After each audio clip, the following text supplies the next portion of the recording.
All week I've been fascinated with this story. Billionaire trapped in the bottom of the sea in search of the Titanic. It'll take 6 hours to get there and only 8 hours of oxygen. Suspense. Will they live? Will they die? Duped by the fucking media. Again. Monday, the Titan is missing. Tuesday, there's a banging sound. Wednesday, they're running out of air. Thursday, oh no, we found the wreckage. But the entire time, they knew it was BS. US Navy knew the sub already blew up on Sunday. But they distracted us, again, to hide the news cycle. What happened this week? Let's do a quick recap on what you missed. JP Morgan and Jeffrey Epstein emails were released. And now they have just mistakenly deleted 47 million emails. Joe Biden is undergoing an impeachment vote in the House, or at least trying. The Pentagon fat-fingered $6 billion to Ukraine. Hunter Biden gets a slap on the wrist while FBI whistleblowers are going missing. And John Durham had his congressional hearing this week regarding the Russia hoax. But I was so busy wondering about the billionaire who decided to go boating in a submersible soda can, missed it all.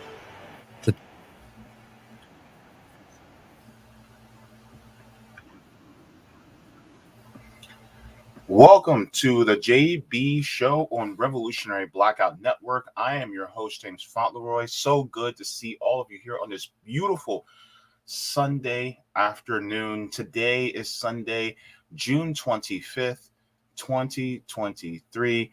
So good to see all of you here. Come on in. Have a seat. Sit on down.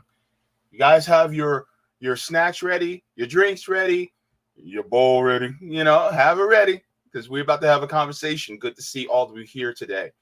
So just to get things started, just to let you guys know, the JB Show is every single Sunday at 1 p.m. Yeah, 1 p.m. Eastern Standard Time. So if you guys would like to, you guys can always tune in to see me on Sundays at 1. If you guys would like to get the email notifications through our Substack, you guys can go to revolutionaryblackout.substack.com so you guys can get those email notifications, because we do know that the YouTube notification system isn't as reliable as it should be. So go ahead and subscribe there.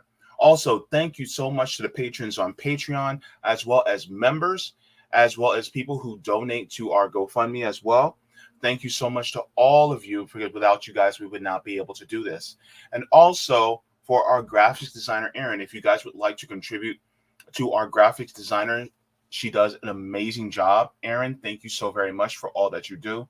You guys can go to Venmo at Revolutionary Blackout, or donate at Cash App at $ Mutual Aid Forever. And so if you guys would like to also help us out with that as well, for we love the kitties. Erin loves the kitties.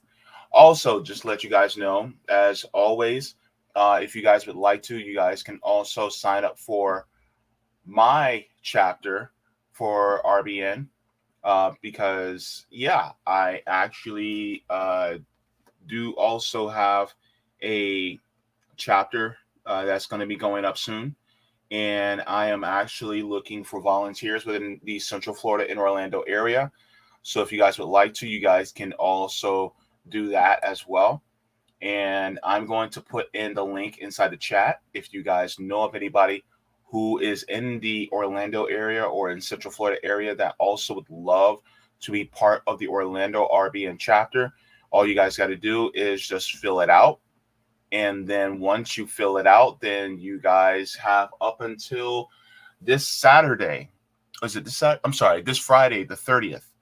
And the 30th, it will be the last day. So then we can get things started in July for the RBN chapter as well. So I'll also make sure to put that into the chat as well for Rockfin and Rumble too. So thank you so very much for that. So let me place this in the Rumble as well as in the Rockfin, because we got to talk. We got to talk. Now, I'm also going to say hello to everybody in the chat. I'm going to start off first with the Rumble chat. So Dorf24 says, bro, what the F? They hid all this ish for a submarine story? What the F? Let's talk about it. I see you on Rumble. All right, baby.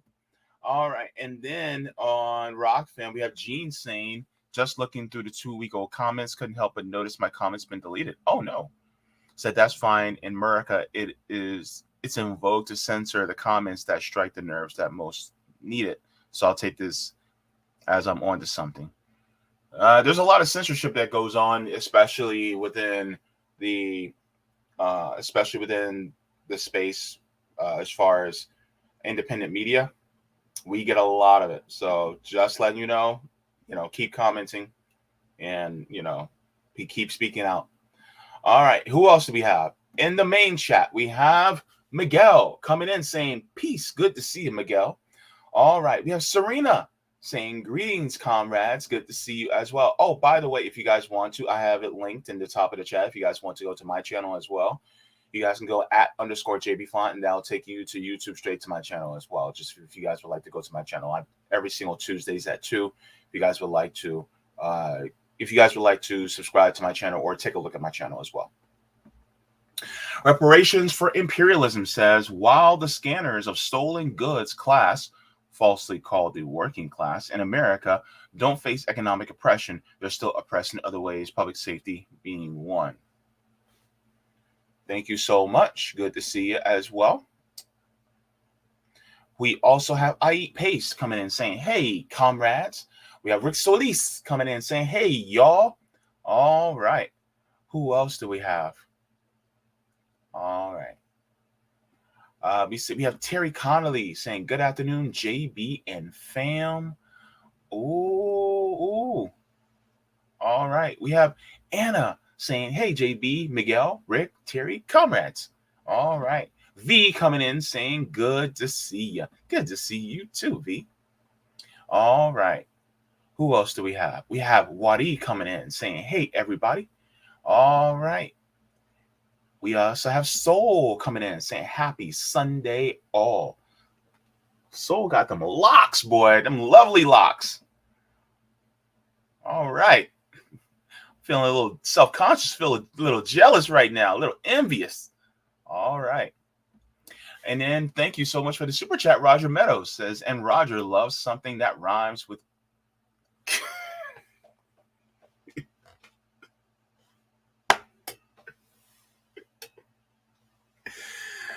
I swear, Roger, you are the straight version of me, bro.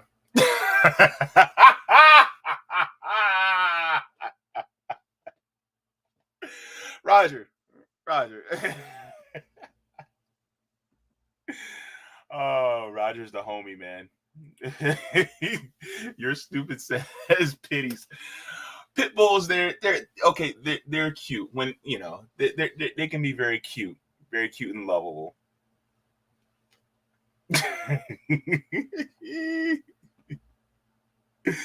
Oh gosh, why in the world? How do y'all tolerate me? I'm just people.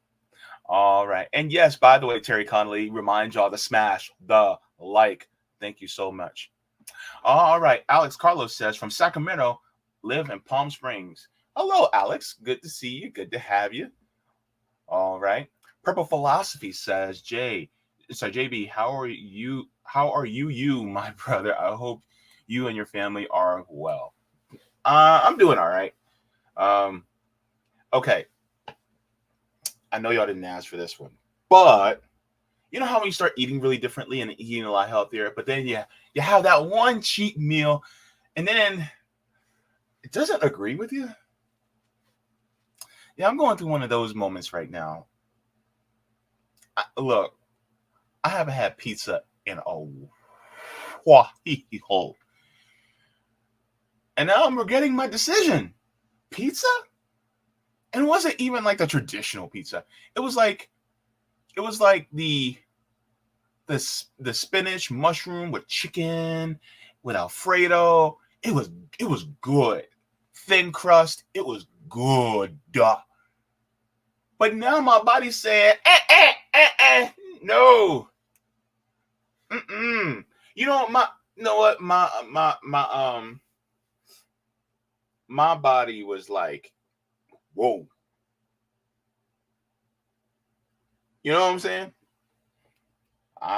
It may be a long time before I have pizza again, and that hurts. That hurts my heart to say.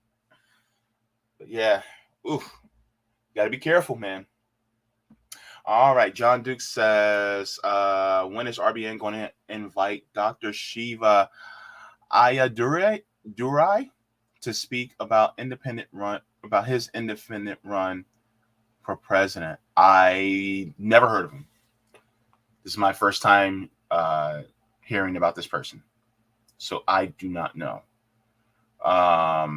And I'll be needed to research about their platform.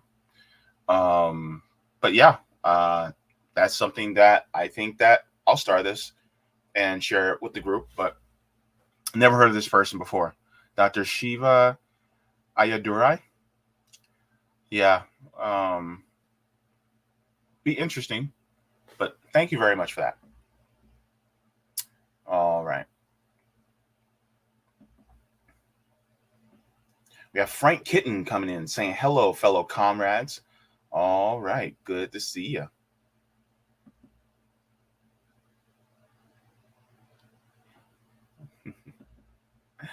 Y'all crazy.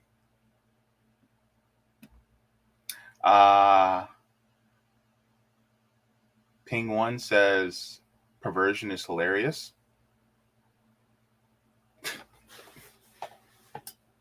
What do you mean perversion is hilarious? Well, I'm trying to figure out what you're trying to say. Anywho, good to see you. All right. Paul Smith says pit bulls are too dangerous to be pets. Humans are too dangerous. What are you talking about? I mean, look, pit bulls are kind of like they're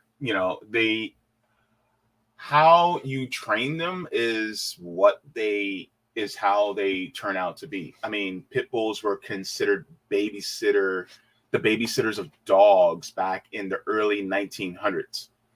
You know, like parents would leave home and leave the pit bulls to guard the kids, and they were great guard dogs because they didn't take no shit from nobody who they didn't recognize and that were an attempt to harm a child. So really what you put into them is what you get out of them.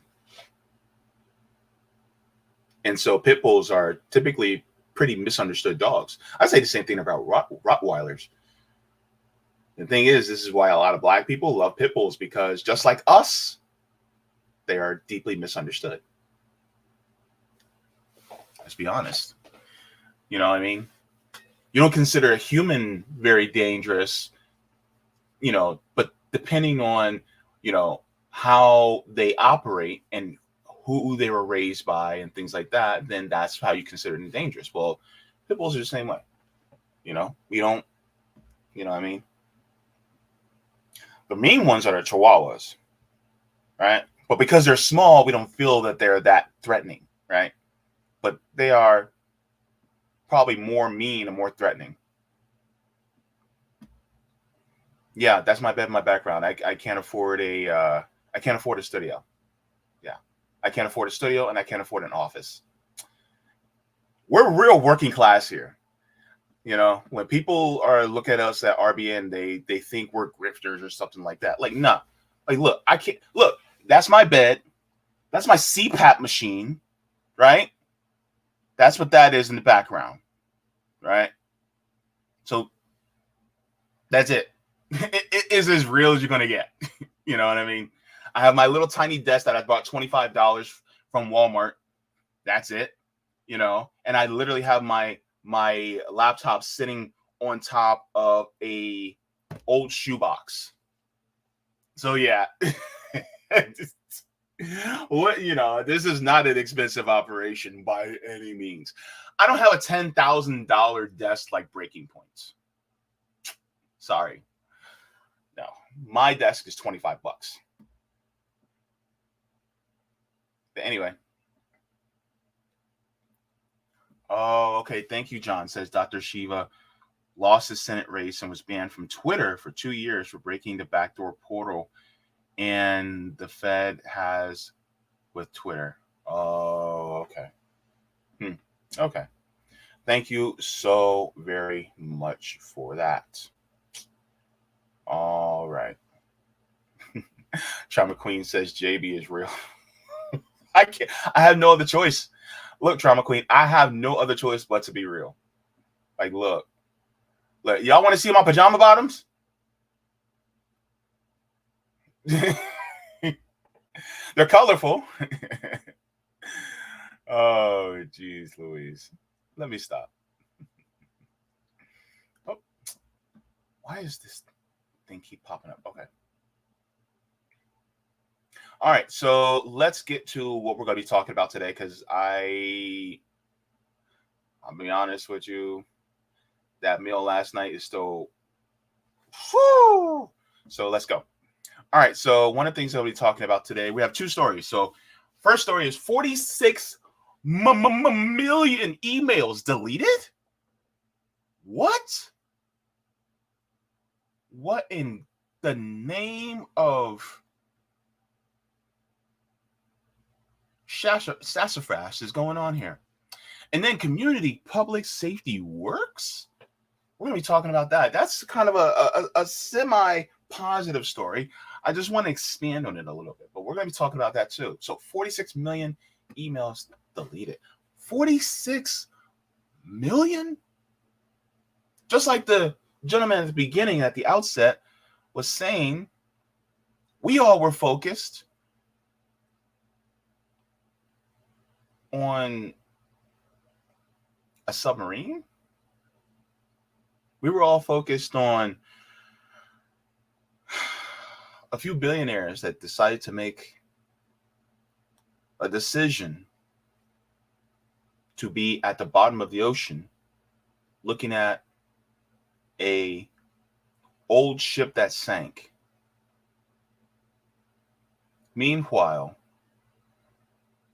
there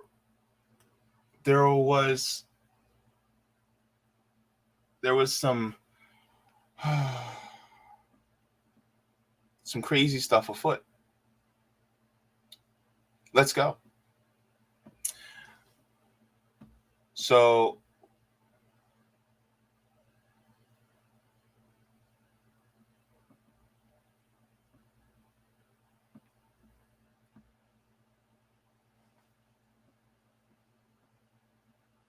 let's look at this story here.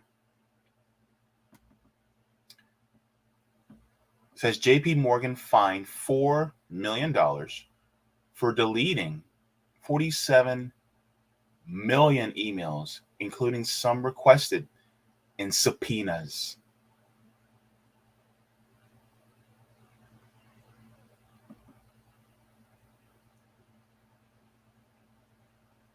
Says the Securities and Exchange Commission fined J.P. Morgan Chase $4 million for mistakenly, really deleting 47 million emails, many of which the regulator was trying to access as part of the multiple probes. Says the contents of some of the emails, which could not be recovered since they were permanently deleted, were requested in subpoenas for at least a dozen civil securities related regulatory investigations, the SEC said in an administrative order published on Thursday. The emails from January to April 2018 were deleted in 2019 from 8,700 inboxes belonging to as many as 7,500 employees in the retail banking division of the nation's largest bank. Miscommunications between the bank's corporate compliance technology division and an outside vendor tasked with archiving and deleting communications dating back to the 1970s and 1980s led to the erroneous deletion of the 2018 emails that was claimed by J.P. Morgan. SEC regulations require J.P. Morgan to retain emails for a 36-month period. Upon discovery, J.P. Morgan reported the deletions to the SEC in 2020. Quote, because the deleted records are unrecoverable, it is unknown and unknowable how the lost records may have affected the regulatory investigations, end quote. Quote, indeed, a member of J.P. Morgan's compliance department acknowledged it in an internal email after the deletion event was discovered that lost documents could relate to potential for future investigations, legal matters, and regulatory injuries. My question, first of all, is, are some of these emails that were deleted, are they related to Jeffrey Epstein? That's one of my first questions. And if in case anybody doesn't know, Jeffrey Epstein has been linked with J.P. Morgan, and Jeffrey Epstein being charged and convicted with crimes against SAing underage girls. J.P. Morgan had their business relationship while knowing this about him.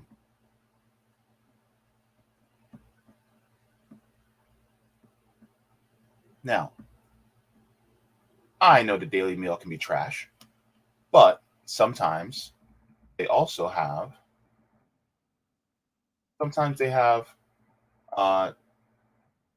decent, what in the world? How are you? These sites will, okay. All right. They'll come up with some findings. Says J.P. Morgan CEO Jamie Dimon may have personally ordered the bank's 2019 Project Deep review into client relationship with Jeffrey Epstein. Internal emails suggest. My question is, are some of those emails that knowingly had the relationship with Jeffrey Epstein, are they in some of those emails that were deleted?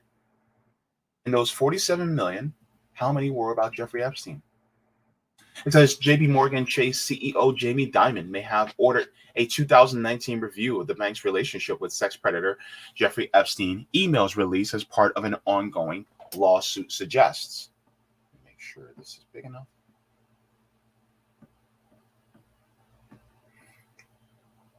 And a letter unsealed on Tuesday, the U.S. Virgin Islands made the claim in its lawsuit accusing the largest U.S. bank of ignoring Epstein's sexual abuses and letting him run a sex trafficking operation.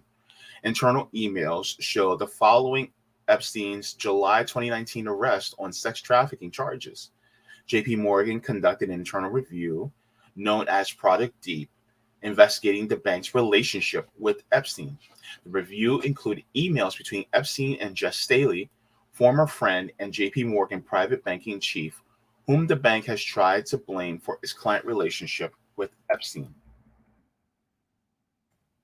A July 2019 email, JP Morgan, head of financial crimes compliance, Peter Nielsen, wrote that he was working on review with input from top of house, which attorneys of the Virgin Islands argue is a reference to Diamond. This top of house requested that we expand our analysis to related parties and put together slides. Should have in a few days. We are treating it like a project at this point, Nielsen wrote in the email. Epstein had been a JP Morgan client from 1998 until the bank terminated him in 2013, years after he was convicted of soliciting a minor for sex in a Florida state case. He died of an apparent suicide in August of 2019 in a Manhattan jail cell while awaiting trial on federal charges of sex trafficking dozens of young girls as young as 14. In a May 26 deposition, Diamond said he never met Epstein, did not recall discussing his accounts internally, and barely knew who Epstein was prior to July of 2019, even though Epstein is a billionaire and he had big accounts with JP Morgan Chase. Interesting.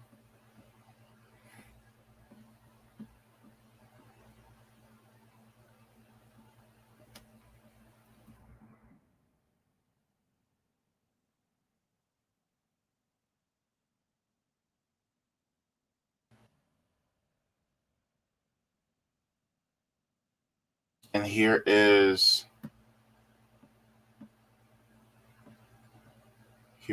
the email from Project Deep.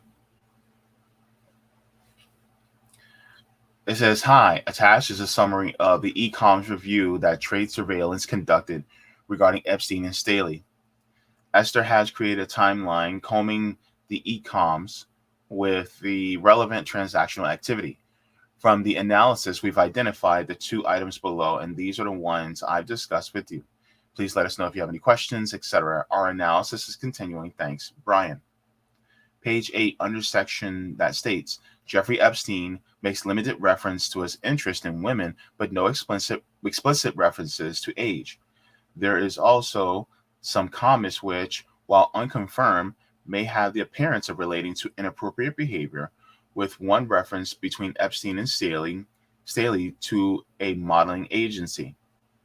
On August 27, 2009, Jeff Staley writes to Epstein that he is on his Staley's boat and that he will be in London with Jaybe midweek. Epstein writes, how long London? Do you need anything there? Staley replies on August 29, 2019, yep. On August 29, 2019, one wire payment for $3,000 is sent to Epstein's JPMC account, JP Morgan Chase account, to a woman by the name of NS redacted in Lithuania. The woman appears to be associated with ballet company in Lithuania called Baltic Ballet. Says page 1 to 2, under section that states Jeff Staley appears to have a close relationship with Jeffrey Epstein, regularly communicating with him and seeking advice from him, including while Epstein is incarcerated. Other employees also communicate with Epstein intermittently on a variety of matters. I'm trying to read the bottom of this. Let me see. It says on December 30th, 2008, Epstein writes to Staley, Sunday will not work for me. Everyone is going except the housekeepers. You are more than welcome to use the house. You will be well looked after. The chef from Paris is there. Staley replies the next day, I think I will head back. If something changes, let me know. Otherwise, I've asked Rosa to make the date free in early January for me to visit the Palm Beach office and spend some time with you. This same woman, blank, received a prior wire for $2,000 from Epstein on January 8, 2009. So I just want to make sure I read the whole thing so you guys can see the whole thing.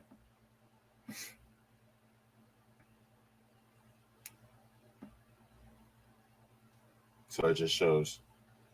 And that's the island that Jeffrey Epstein owned. Jamie Dimon. So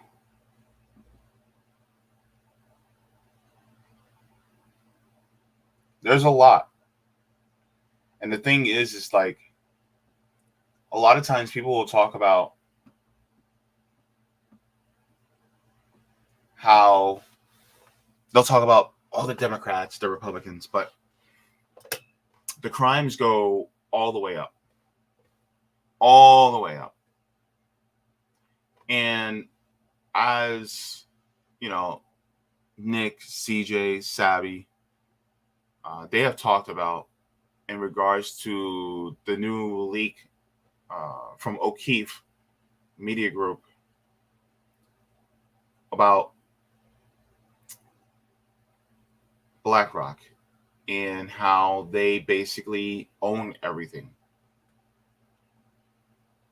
The rot goes all the way up to the top. And here's my thing. Hang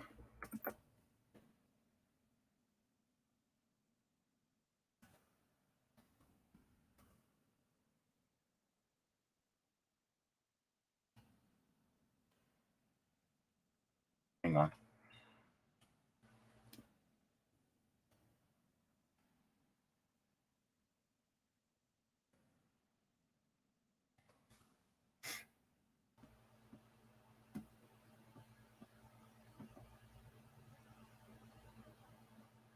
Okay.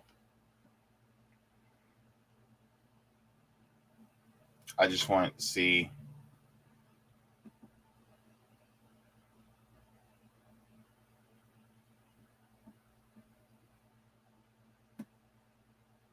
Yeah. All right. So I just wanted to check this out really quick while I'm here.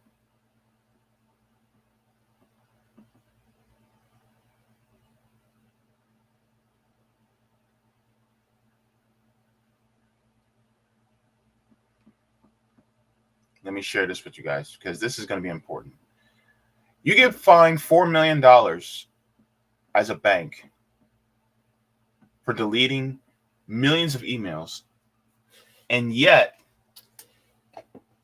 JP Morgan Chase annual revenue for 2022 was $154.792 billion.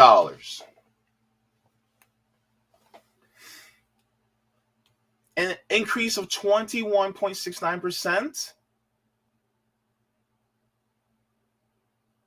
My question was, how in the hell do you go year over year? 2019, you go 8.84% decline, then a 2.09% decline, right?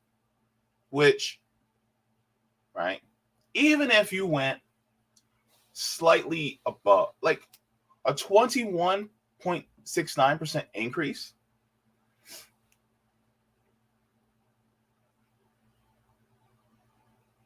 how?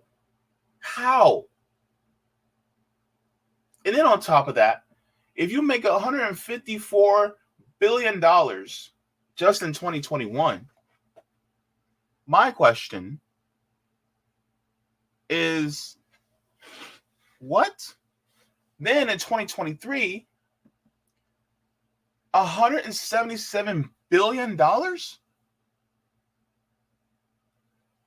A 40.67 increase year over year?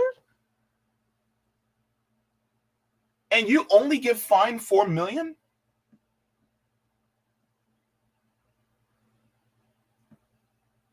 That's a slap on the wrist. This is why we always talk about revolution. because nothing short of that is ever going to change things. You can vote in whoever the hell you want. Now, I'm not saying completely leave electoral politics. I'm saying that's the least of what you should be doing, right?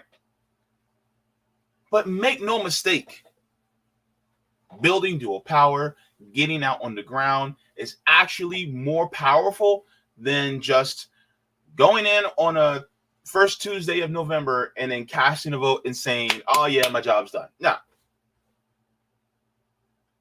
Building organizational power is actually more important. I'm saying it's more important. I'm not saying it's the only thing you should be doing. Just mind you. But keep in mind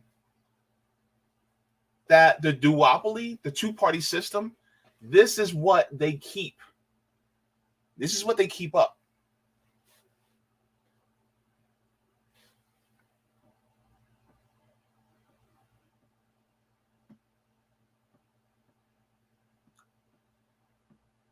And they get only fined $4 million.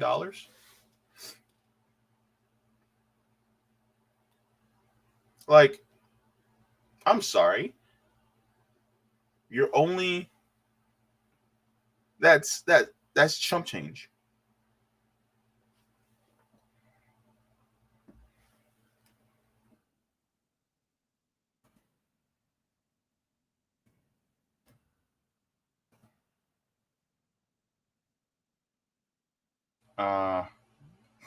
What was that? What was that phrase I said a few weeks ago?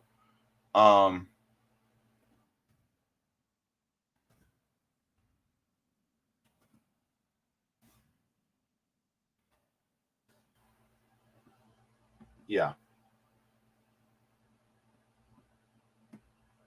Let me see.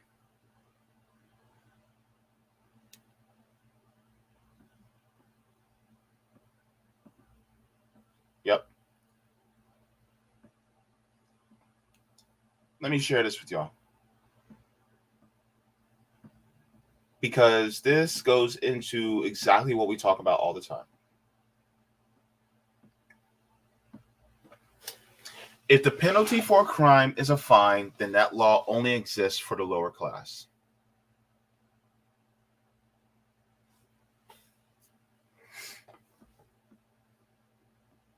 They deleted all those emails. That's tampering with evidence.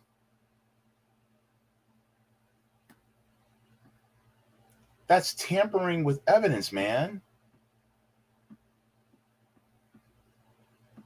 And yet, a lot of people, they'll say, oh, that's just them doing business. That's not them doing business, but we got to just do reforms. Reforms ain't going to help us, man. That's the problem. People want to keep these systems in place, and they're going to keep doing this. I think this is why we need to really change the system.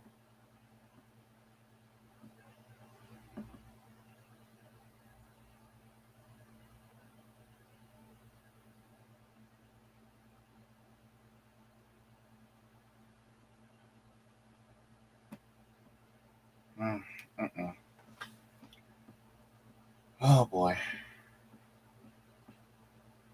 Let me go back to this really quick before I end it, because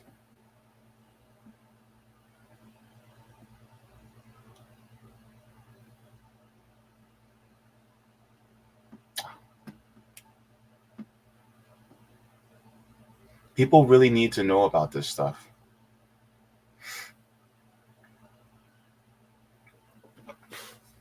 Says JP Morgan agreed to sanctions laid out by the SEC, including cease and desist from committing or causing any violations and any future violations of the rule that require brokers dealers to retain all communications for 3 years.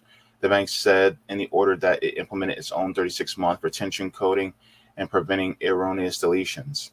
An employee seeking to run a deletion task will now be required to get approval from senior level information officer before acting.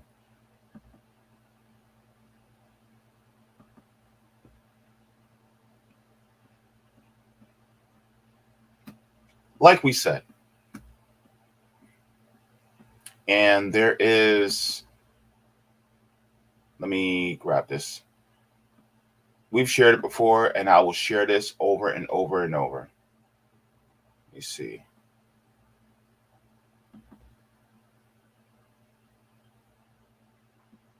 Let me have this.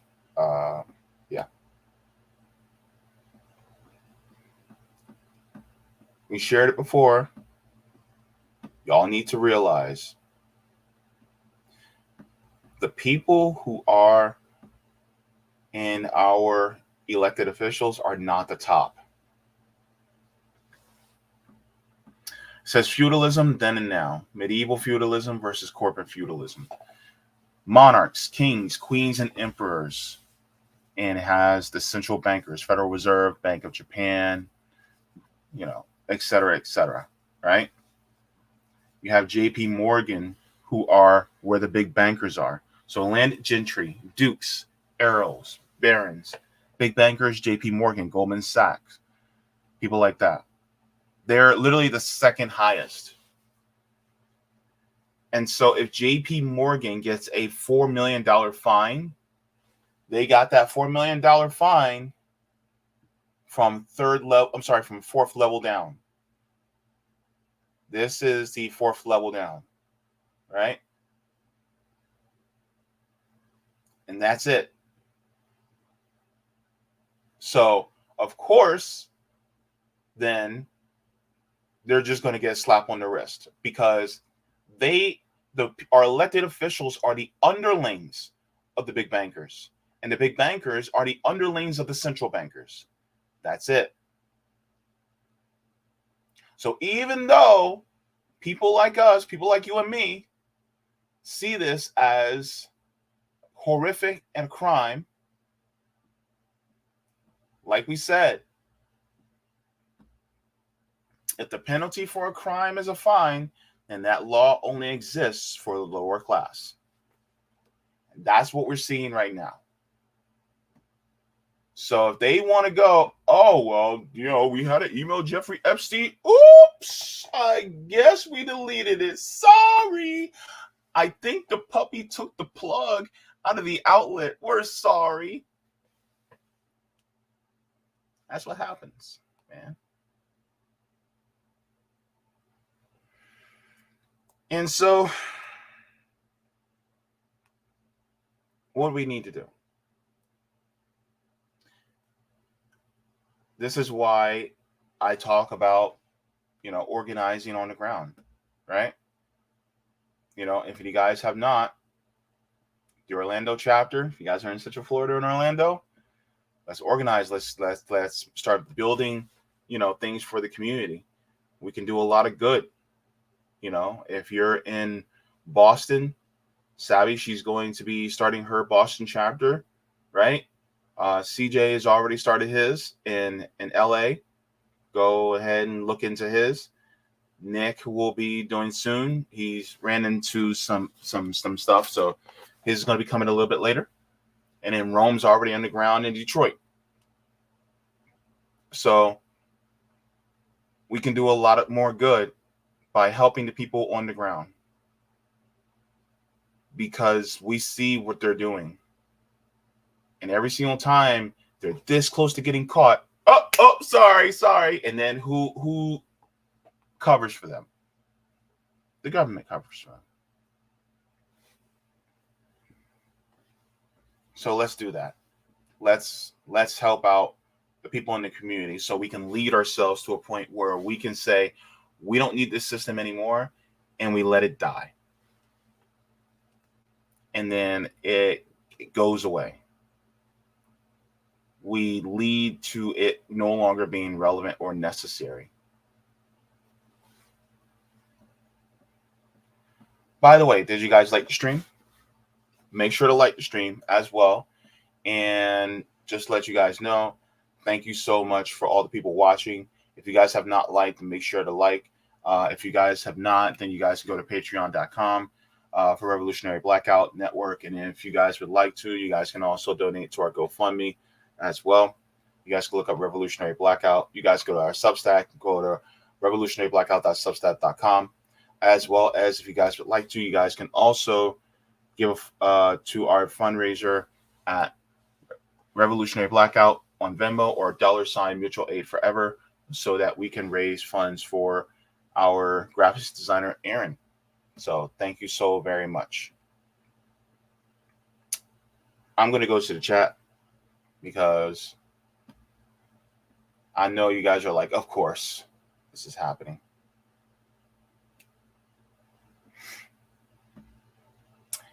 Ooh, Brian says they will always be one step ahead of us. They will probably start killing people again like they did in the 60s.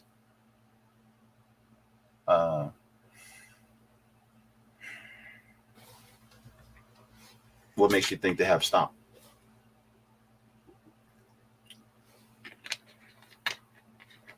I don't think they stopped. I just think you don't hear about it as much.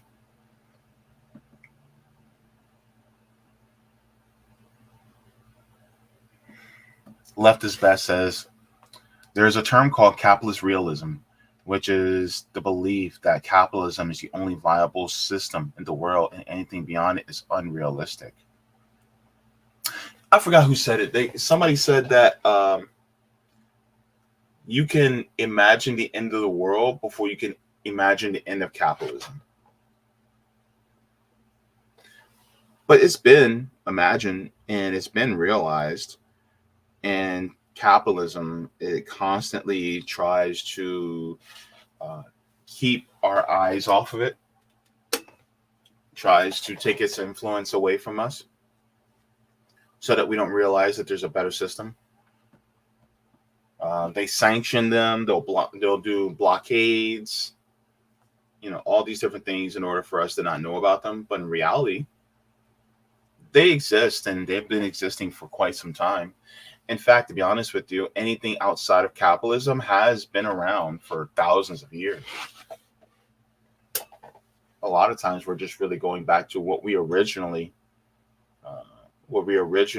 wanted as humans, especially a lot of indigenous cultures, both American indigenous and African indigenous cultures, and how they operated. It was more of a I got you next type of culture.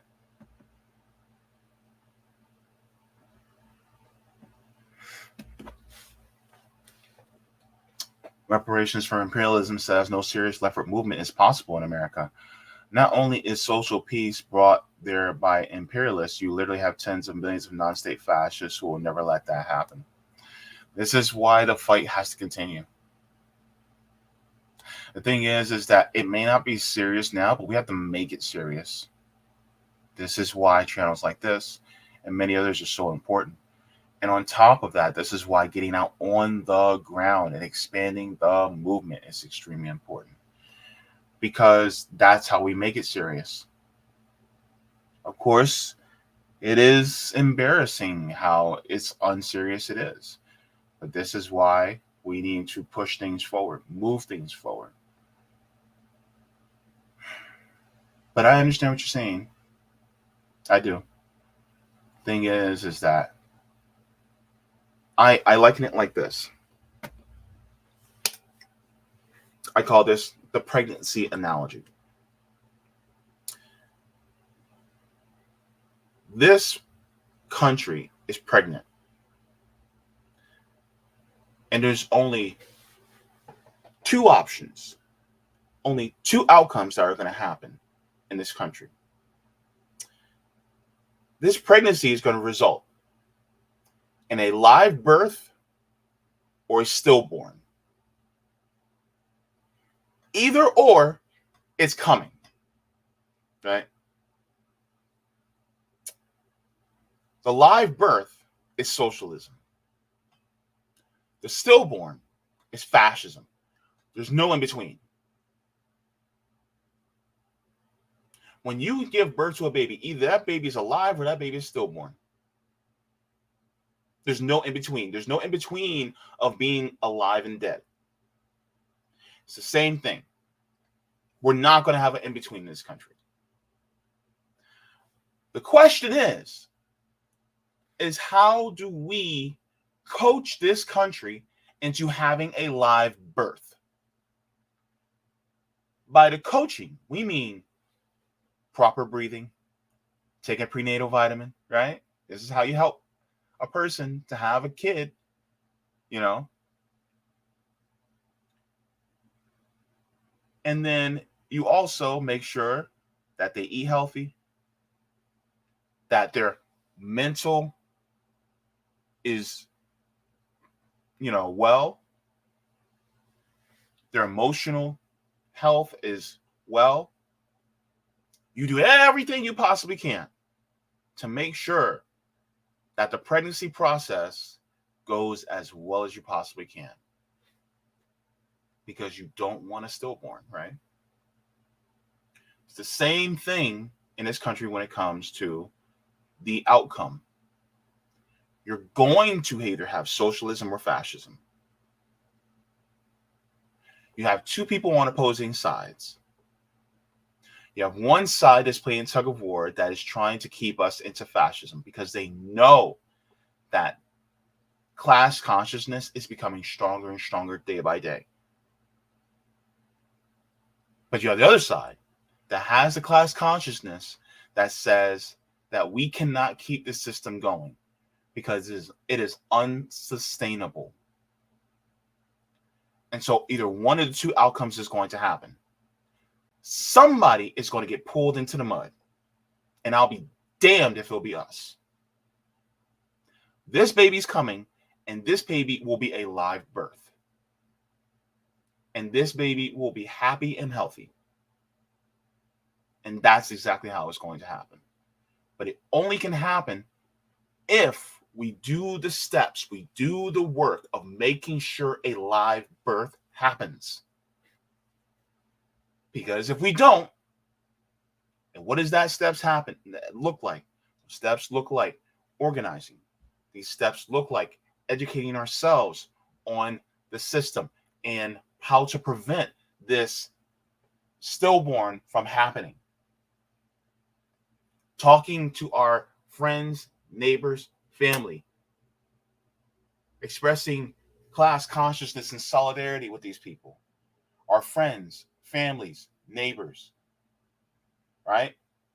Once that happens, then we could progress things. And just to let you know, the capitalists, with their tool, the state, will not let this happen without a fight. And by a fight, I mean even sometimes including violence. I'm being real with y'all. But it's either one of the two is going to happen. We're either going to have a live birth or we're going to have a stillborn. There is no in between. This country is nearing its expiration date. The typical empire lasts 250 years. We are 3 years away from 250. We are in late stage capitalism. There's no going back. We are literally in the 9th month. We're in the 9th month. So in order to make this happen, this is why getting organizing on the ground is important. Having contact with our neighbors and helping to realize that this system is unsustainable so that we can actually have a better system for not just for ourselves, for the future generations as well.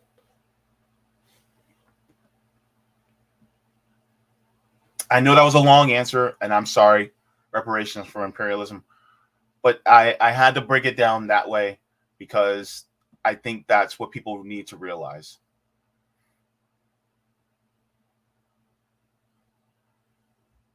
I saw somebody, hang on.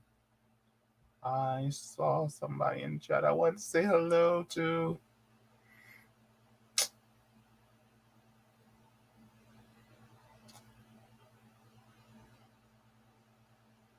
Man.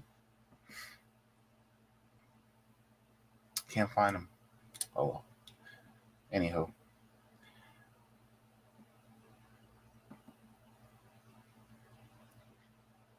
All right.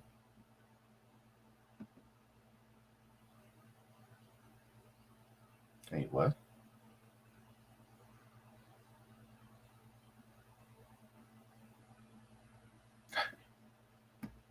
Hey, Zoya. Good to see you.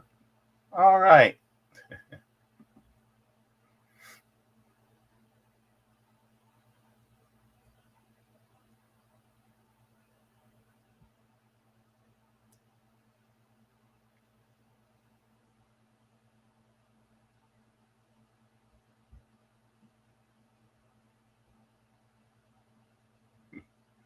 I'm sorry. I saw a question in the chat that I'm just like trying to make sure that I start so I can answer it a little bit later. Sorry, guys, but I'll be getting to my next story in a second. Um,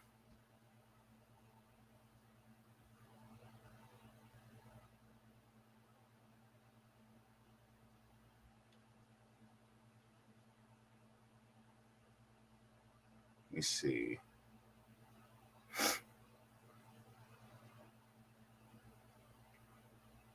Man, you guys are really.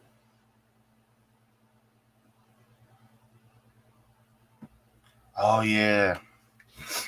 Zoya says if you want Ice Cube to go on RBN, click here.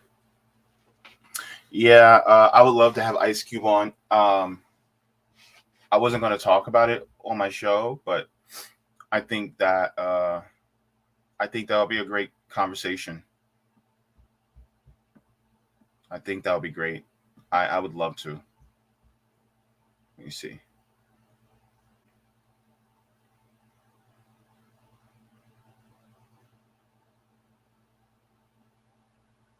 Let's see.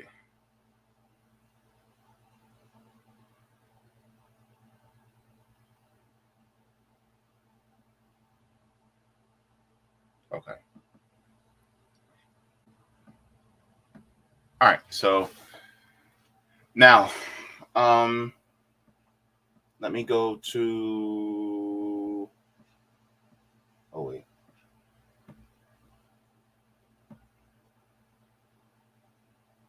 So Roger Meadows, thank you so much for the super chat. Has roamed toward his entire state of Michigan. I don't know. That's a question for Rome. Um, Michigan's pretty big. I'm not sure if he ever toured his entire state. Um, but I'm sure that he's working on it. But he's going outside the country as well. All right, so let's go to. Okay, and Rumble John Kershaw says check out Dr. Shiva Ayadurai's independent run for president. Okay, so we got people. Deep Theft says in Tampa will willing make the trip some weekends. Okay, great, Deep Thefts. Actually, let me put the link as well in the Rumble chat so you can. All right.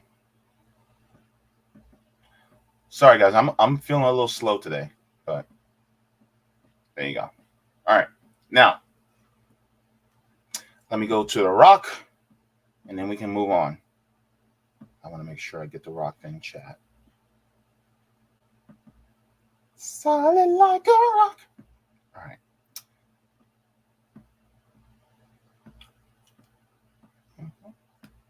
Okay. So, thank you so very much to Gene. Gene says, yeah, after Nixon got away, better at hiding their political crimes, but then enter the information age and Julian Assange. Very true, Gene. Thanks for the tip on Rockfin. Roger Meadows, he says, I call for a national divorce from capitalism. We tried to reconcile our differences. We went to marriage counselors. We went to tarot card holders. We went on retreats, but this abusive spouse keeps beating the shit out of us with their Democratic cousin. Start chartering a network of public banks across the country and reinstate of postal banks working in concert with co-ops to dismantle these guys. You ain't saying nothing but a word, Roger. I'm telling you, man. Yeah, I agree. The thing is that we have to also build apparatuses that we can use post-revolution.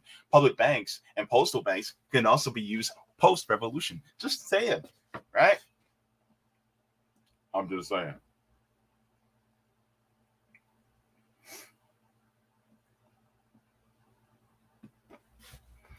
Scotty Tuhati says, Ice Cube is not a socialist. We know.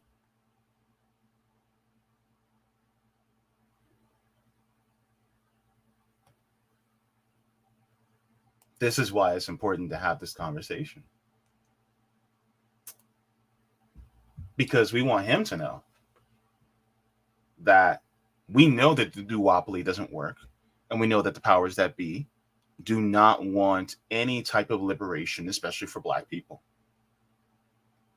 We know.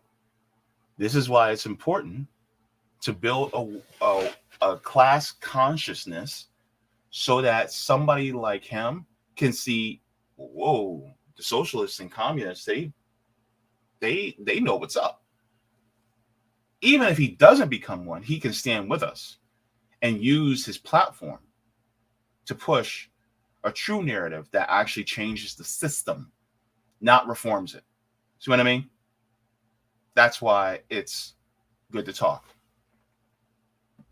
Monarch asks, has Ice Cube ever been on Russell Brand or Joe Rogan? Man, let me talk about this. Let me show it. Because everybody's like, you know, I opened the door. So I might as well get on it, right? It wasn't in the thumbnail. Sorry, but we'll make a clip about it. All right, so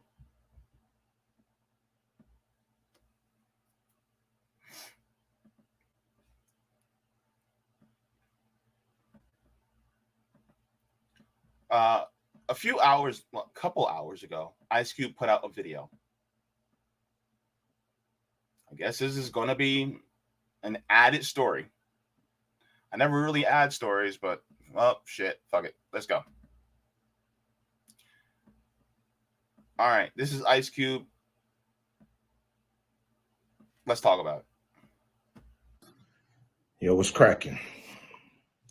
You know what it is. It's your homeboy Ice Cube. And some of you may not have realized that I'm not part of the club. And a lot of you listening to me right here, right now, you're not part of the club either. And what I realized with the club is what makes them so mad is when you don't want to be a part of their fucking club. That pisses them off. What club am I talking about? I'm talking about the club of gatekeepers that we all got to deal with. You know who they are, and they definitely know who they are. A lot of people would be like, what? Who? Come on, man, stop playing. So ever since I put out the contract with Black America, you know they've been fucking with me. Here and there, this and that. But it's cool, you know. I expect that. You know, I've been working with, you know, on the big three for a long time. And you know how they've been fucking with me with that. I done made it, you know, plain, simple, and clear what they've been doing. You know, the NBA been fucking with us. Now, a lot of people might say, like, well, but Cube, you want to work with the NBA. Really, I don't give a fuck about working with the NBA. What I want them to do, when I say work with us, is to stop working against us. Stop doing that bullshit behind the scenes that we know you're doing. Mainstream media, you know, they ain't fucking with us. And that's cool. We can do it ourselves. You know what I'm saying? we still on the rise without these motherfuckers. So we don't need them. You don't need them. You know. So what am I gonna do to deal with these motherfucking gatekeepers? Well, what I'm gonna do is go on a Fuck the Gatekeepers podcast tour. And I'm gonna go talk to everybody, you know, and get a chance to get my message out to the people. Be able to let people hear from me, you know. And you know, you might agree, you might not. But the important thing is, you know, for me to go on these platforms, say what I feel about what I think. And, you know, some people may get pissed off because I'm going to talk to everybody. I'm not playing. And it's gonna be a crazy summer. It's gonna be fun. Appreciate y'all. Always support the big three. Hopefully I'm doing stuff that you guys dig. You know, I'm not doing this for me. I'm doing this for people that's bored as fuck in the summer with summer sports and want something cool like the big three. So here we are. Appreciate you. Much love, much respect from your homeboy Ice Cube. Remember that.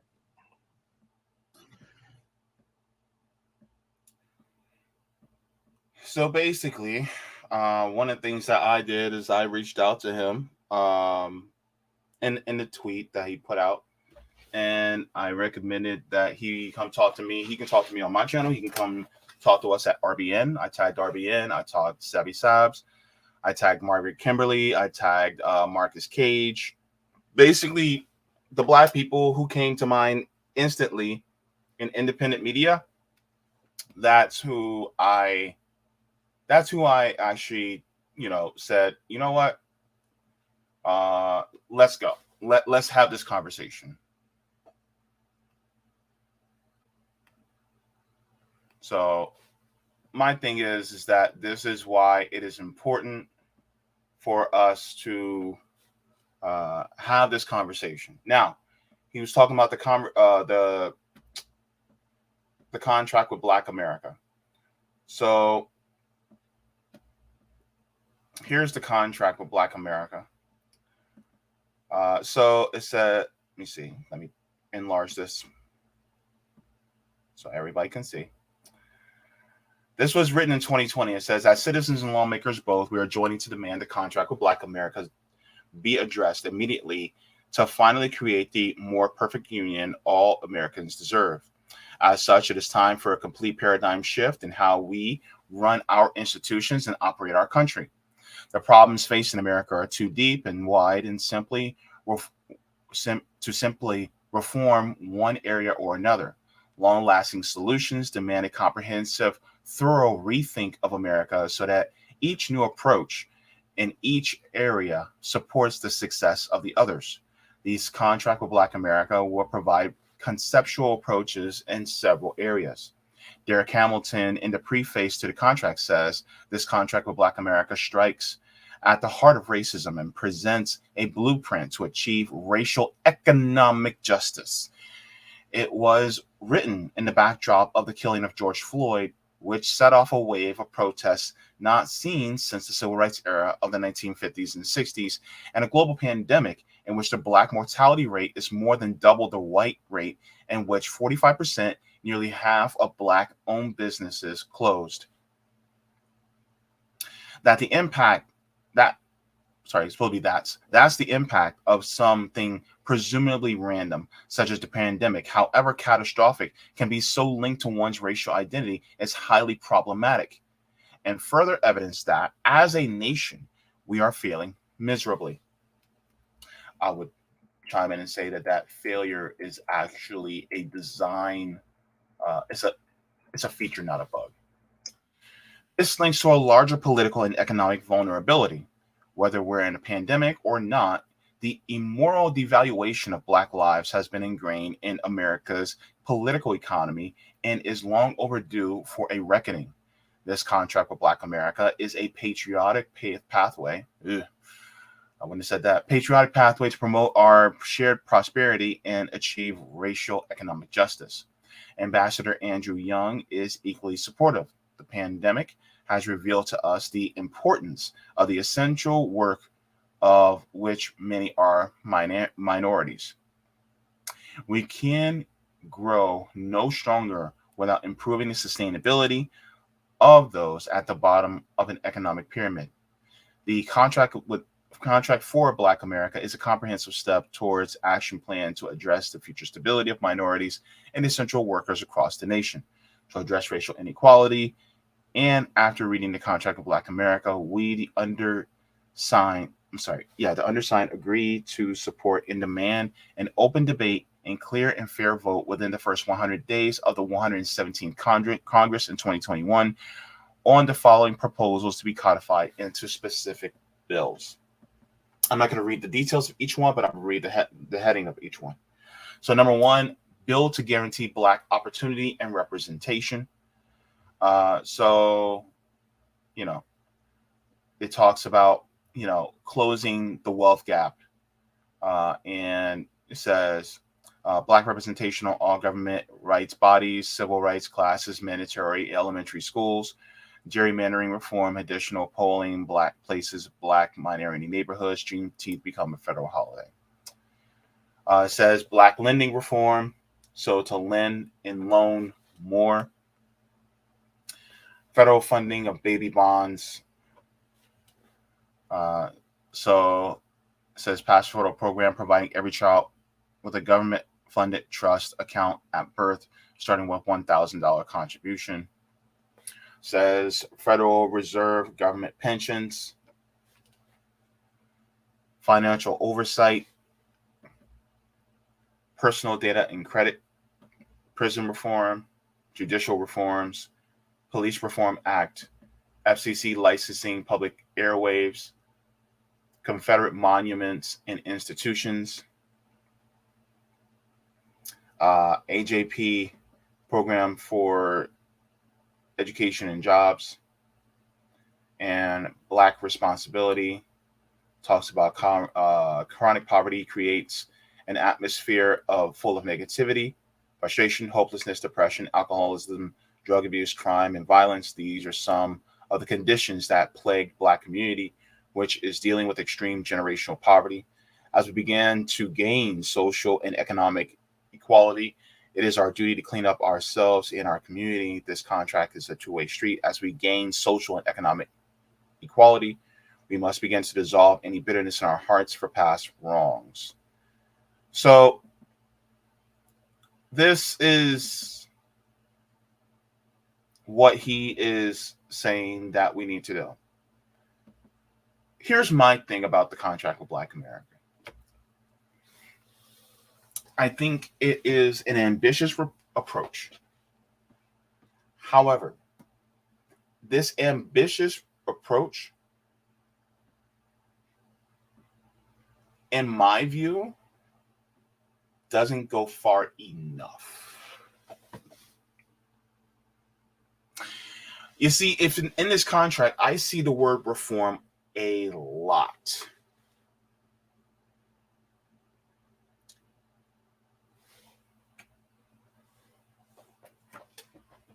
Let me see here.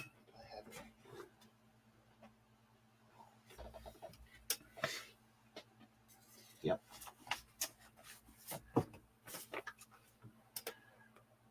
George Jackson, in his book Blood in My Eye, talks about how reform just keeps the same system in place, keeps the same people in place, and doesn't really actually do much. And one thing that I would argue, if I had a conversation with Ice Cube, is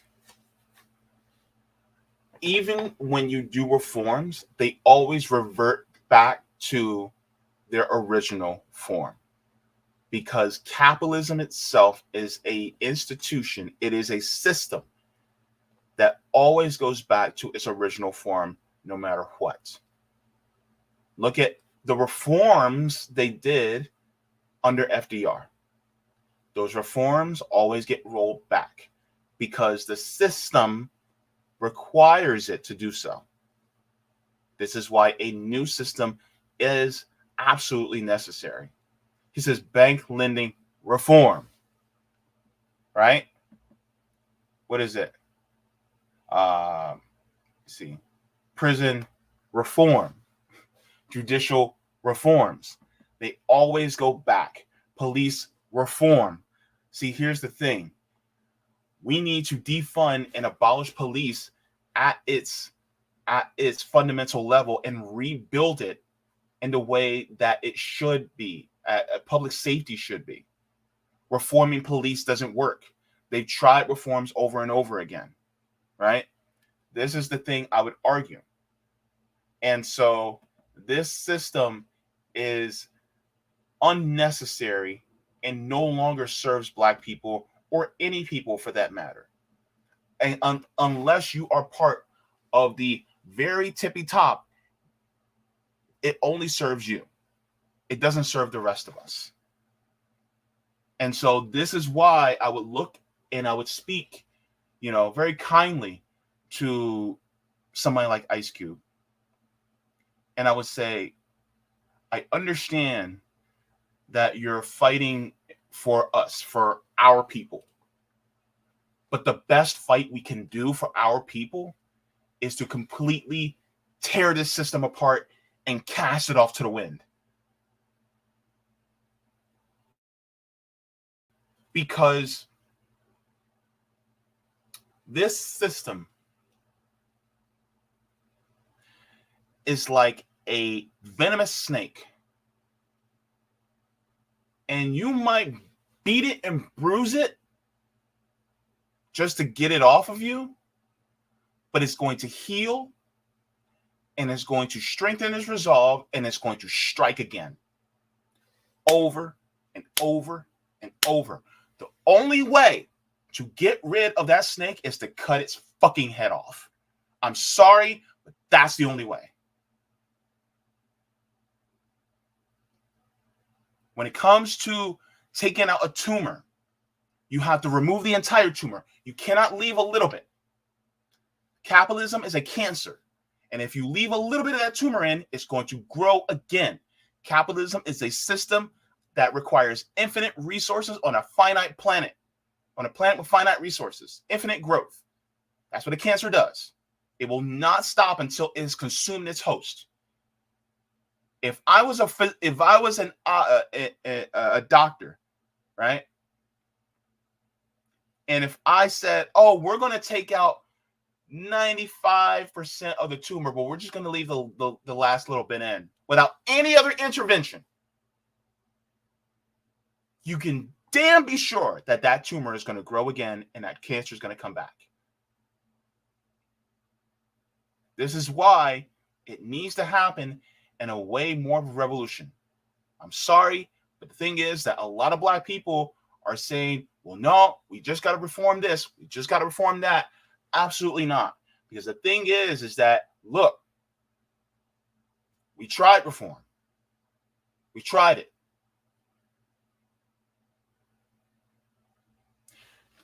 We still have slavery in this country. Baby, we still got slavery. It never went away. We just reformed it. We just reformed it. It never went away. Look, child labor.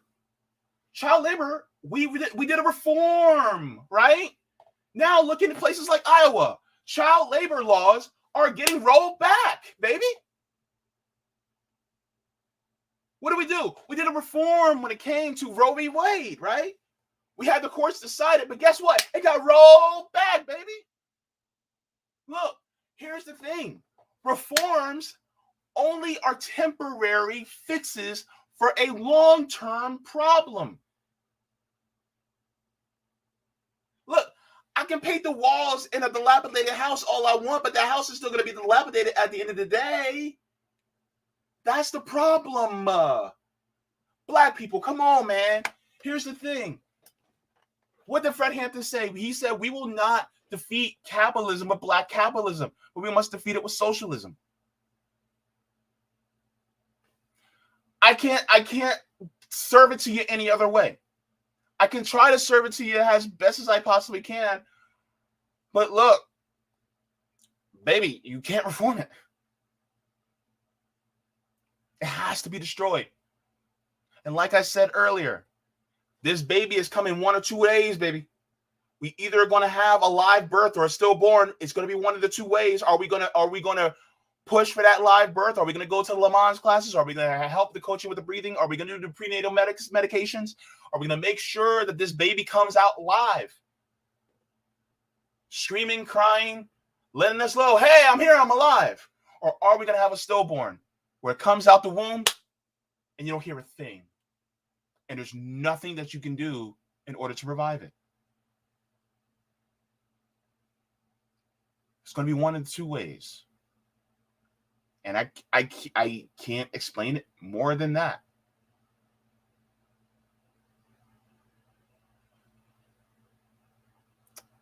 That's the thing, man.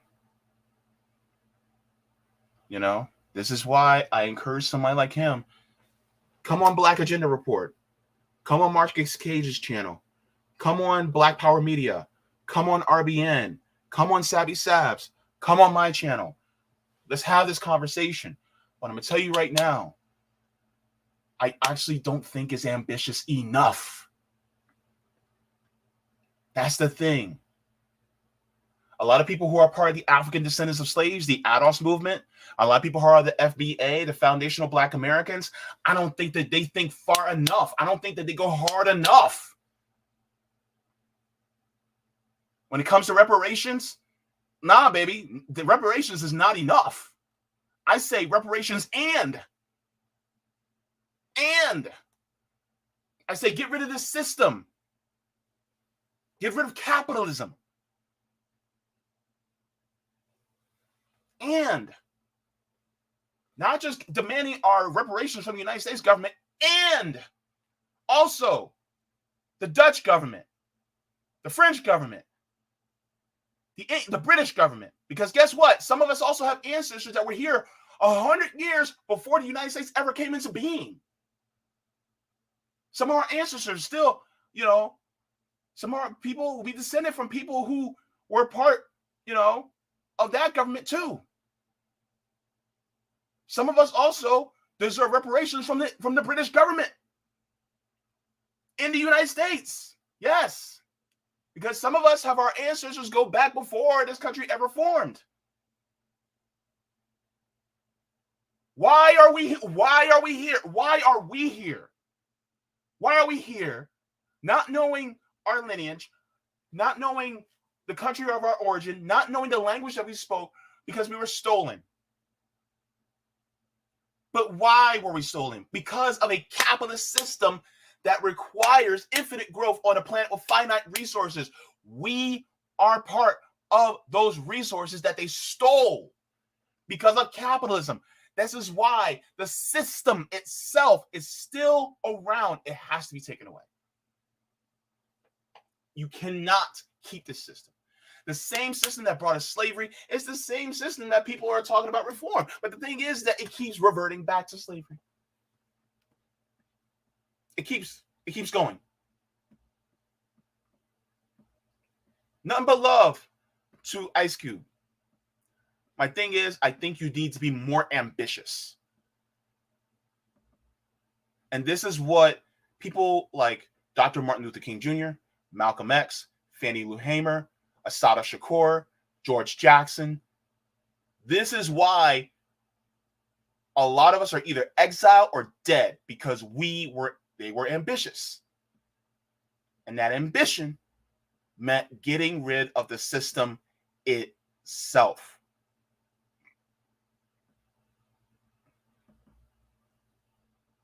And I know a lot of people are tired. But what else do we have? I'm gonna play this really quick just to solidify my point. All right. We still have slavery in this country. Reforms only go so far. Let's go. This is out of TikTok. I did not know slavery exists until I went to prison. See, I can speak about slavery, right? Because I've been a slave. The 13th Amendment abolished slavery unless you've been convicted of a crime. Do you understand what I'm saying? I catch you. I'm inventory at the age of 17, a slave for the state of Texas to serve 8 years of servitude in the Texas Department of Criminal Justice. Now, why you say a slave? Because some people think that, hey, once you're there, you just get a bunk bed, you get a book, and you get to just sit there in boring silence for the rest of your days. You asked me why I said slavery? Let's go. Have you ever seen a nigga pick cotton? Nah. Where have you seen a nigga pick cotton at? Never in my life. A slave, though. Oh, slave. Yeah. Nigga, I was sent to pick cotton. That's why I said. Oh, so you? Slave. So wait. So I was sent to see. Wait. All right, I ain't never seen nothing but a slave pick cotton. Wait. So yeah. You have actually picked cotton off the cotton plant? I have picked cotton off the cotton plant. Texas Department of Criminal Justice. You pick cotton off the cotton plant. I remember. I go out here to the fields, and this is something me and you would never think exists. Right around the corner here, it's plantations of nothing but cotton. The South Empire was built on cotton, and they hadn't changed it in the 90s. We was here to pick it. And look, when I got to the field, I'm like, I'm not picking that shit, nigga. I'm not no motherfucking slave. They drew their guns. You ask what happened. You say what happened, right? Oh, they trained for niggas. Oh, you one of them niggas. You think you ain't gonna pick, huh? Yeah. You think you Kunta, Toby? Roll right up me on them guns, told me get down on my hands and knees or they gonna shoot me. Reform. That's reform, right? We're no longer going to have slavery except, okay, no. We don't have slaves anymore, except.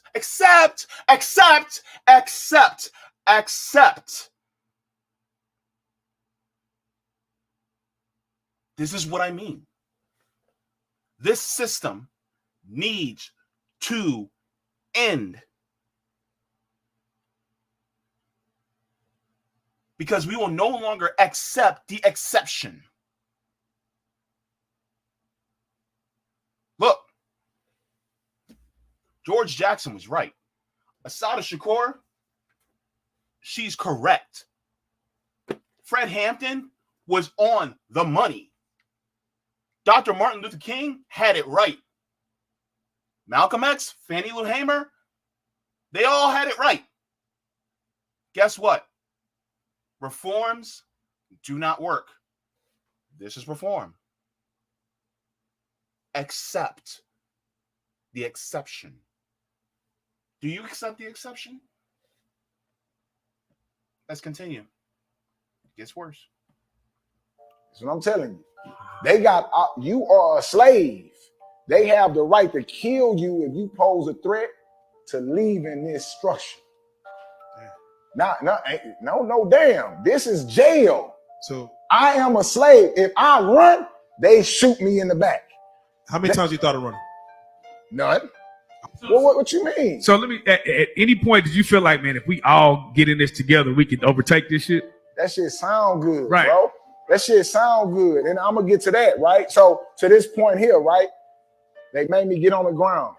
One of them got off the horse. He got off the horse. If I made any moves, you get smoked. They get a free kill.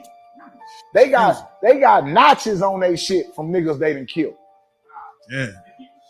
They keeping the score. Do you hear what I'm saying? That's why I say that let's not play with this shit.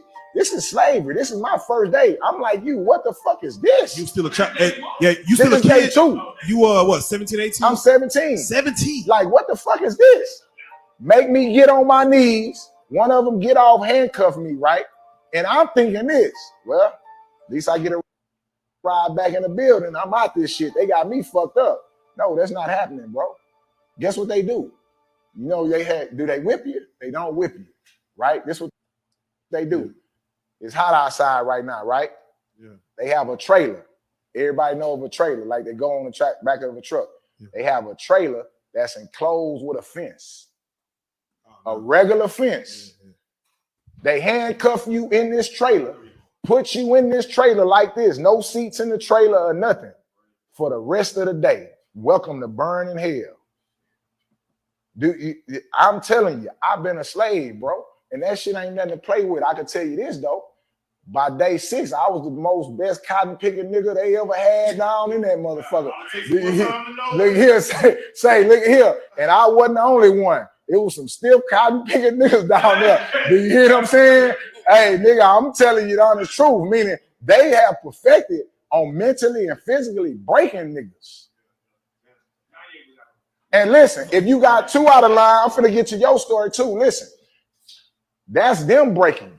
After that, if you get 2 out of line, them niggas will whoop you out there. Hey, you fucking it up for everybody.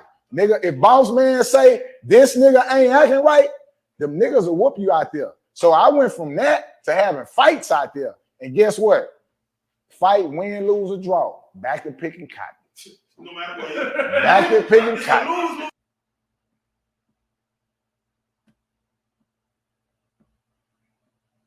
That's reform. It never went away. It never went away. In a capitalist system, reform just means sweeping it under the rug so you don't see it in front of your eyes anymore. What does reform for homelessness mean? Oh, we just move the homelessness to another location so you don't get to see them every day. That's what capitalism does. It doesn't actually solve the problem. It just sweeps it under the rug. Right? That's what they do. Look. This is going to make you sick, but I got to show it.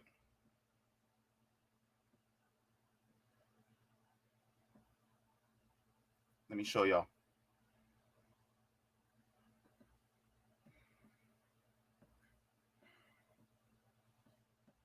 $12 major companies benefiting from the prison industrial complex.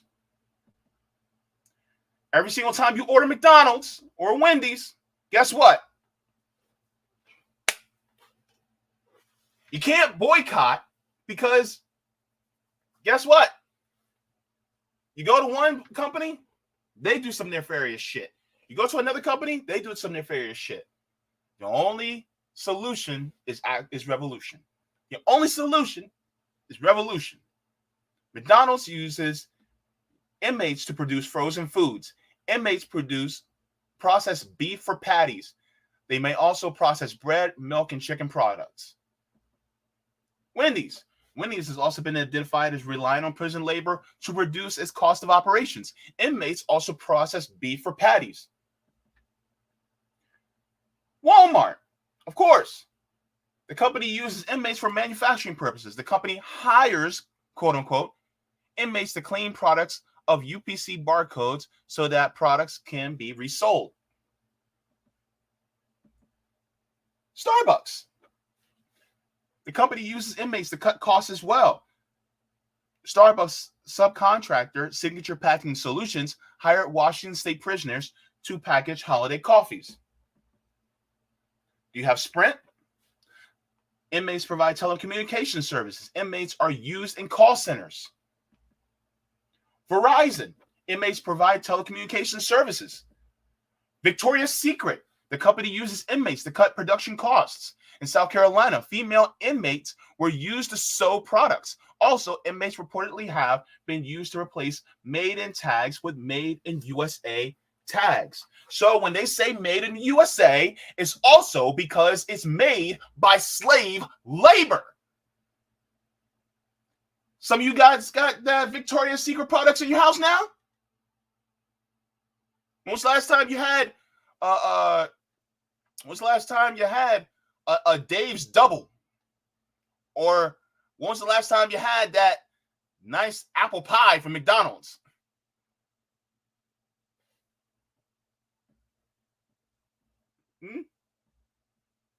What else?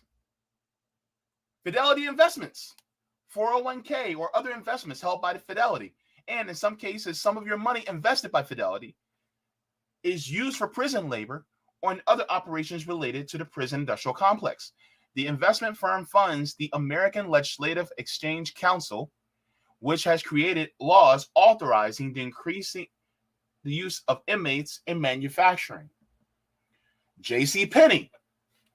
Kmart and JCPenney both sell jeans made by inmates in Tennessee prisons. American Airlines and Avis use inmates to take reservations. I have to admit, I used American Airlines when I went to go see, went to my grandmother's funeral. I did not know this. It makes me sick to my stomach to know this. But this is why the system has to end. Reform doesn't work. That's the problem. And people go, well, you know, it's not a perfect system, but we freed the slave. No, you didn't. No, you didn't. This is something I would bring up to Ice Cube. Like, bruh, I respect the work you do. And I'm a fan, you know, of some of your work. But I think this may be a blind spot. That reform just won't work. We have to get out there on the ground and organize dual power to get out of this system. Because you and I live in this country and are subject to the horrors of this country because of this system that we're trying to reform. That's the thing. So yeah, I didn't want to, I was going to talk about it on my channel, but everybody's talking about it now, so I was going to still want to talk about it. But that's the thing. So let me go to some of the comments.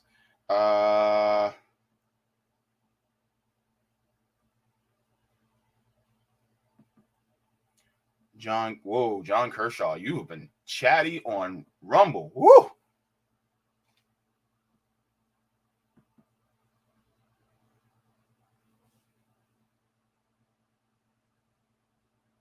Man.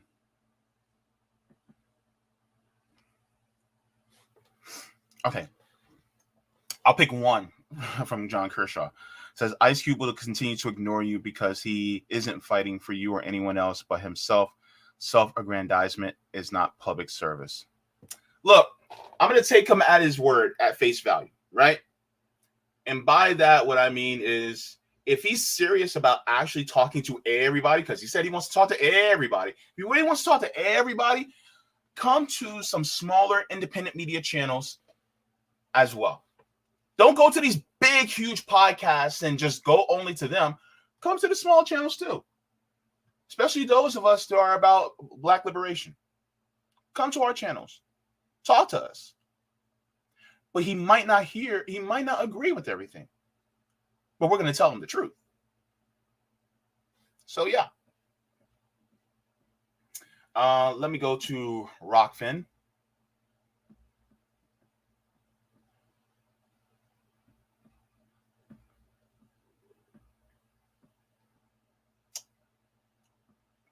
Kept it up. Good for me. Okay.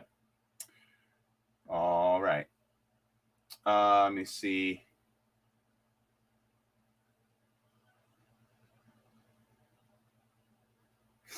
Gene says, so the socialism that made you wealthy, Ice Cube, that's okay, letting Knicks on the rest day. I don't know about socialism. I don't know about that, but thank you for the comment. Roger says, can you do this segment on a future show? You don't have to put it on screen now to open it just to see, to go check later. I knew this was what was next after corporate personhood was established by Supreme Court. after the First National Bank of Boston versus Massachusetts Attorney General Francis Bellotti, corporations are people, which is what Citizen you based on.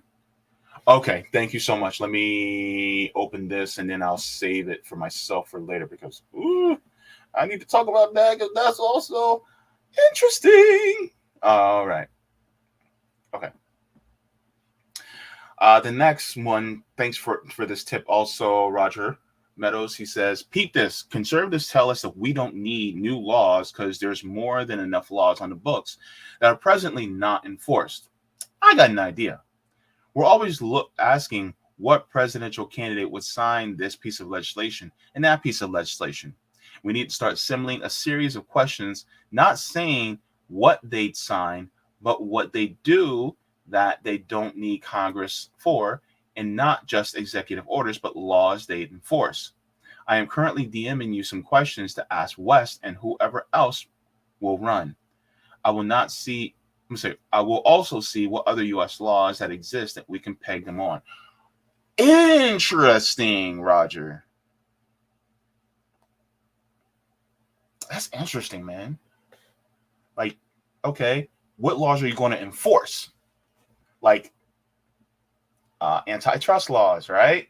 I see. I pick up what you're throwing down, Roger. I got you. Thanks, bro. All right, let's go to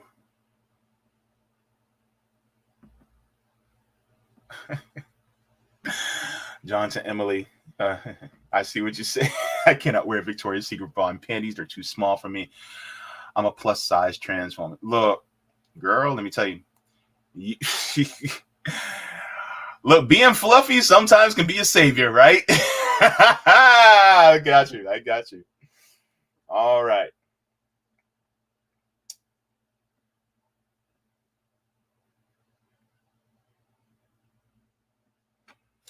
Reparations for imperialism says when these prisoners get out of jail, do they often join revolutionary organizations or they overwhelmingly go back to planet-wrecking lifestyles with their backs turned to humanity? I don't know about that question, the way it's phrased. The thing is that as somebody who's related to people who were in prison, this system makes it very difficult for prisoners to actually have a decent life outside of it because once you have a record, your life is basically subject to the prison industrial complex for the rest of your life. And so the system itself encourages recidivism because they want them back, because they want that slave back within their clutches. And so that's how they operate. So it's not that they purposefully just get reformed in prison and they're like, oh, I'm just going to go back and do some horrible stuff. It's like, nah, they do horrible stuff because number one, prison doesn't actually reform people. Number one. Number two, having a record makes it difficult to actually live. And so some of them may end up robbing or selling, illegal substances because they really have no other choice because the system forces them back into that same type of action.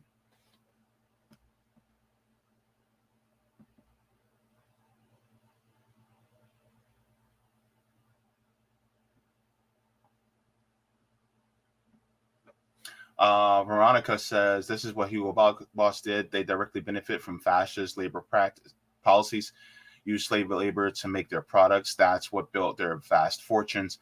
That's how they were able to get money. Fascists still are operating here in the United States. Operation Paperclip tells us all that.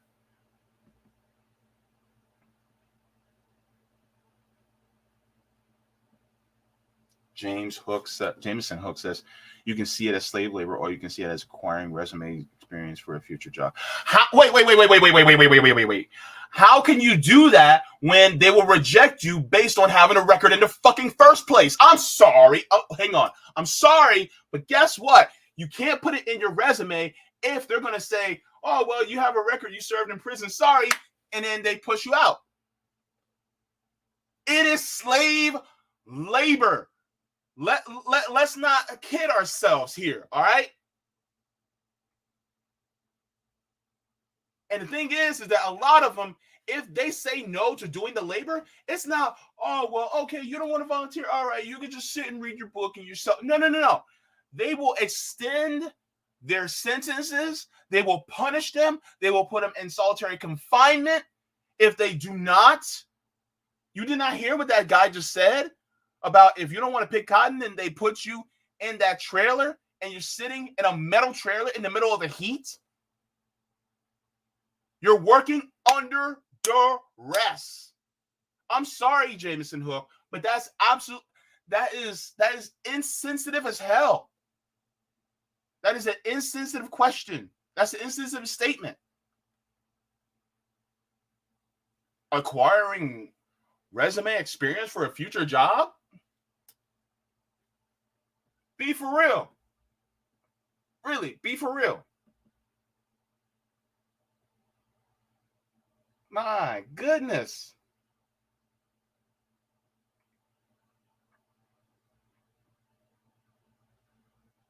Yes, thank you, Optimism of the Will. California firefighters do not qualify for fighting jobs once they left prison. You can have all the experience in the world, but once you have that record, boom, you're out. You're out. That's the way it works.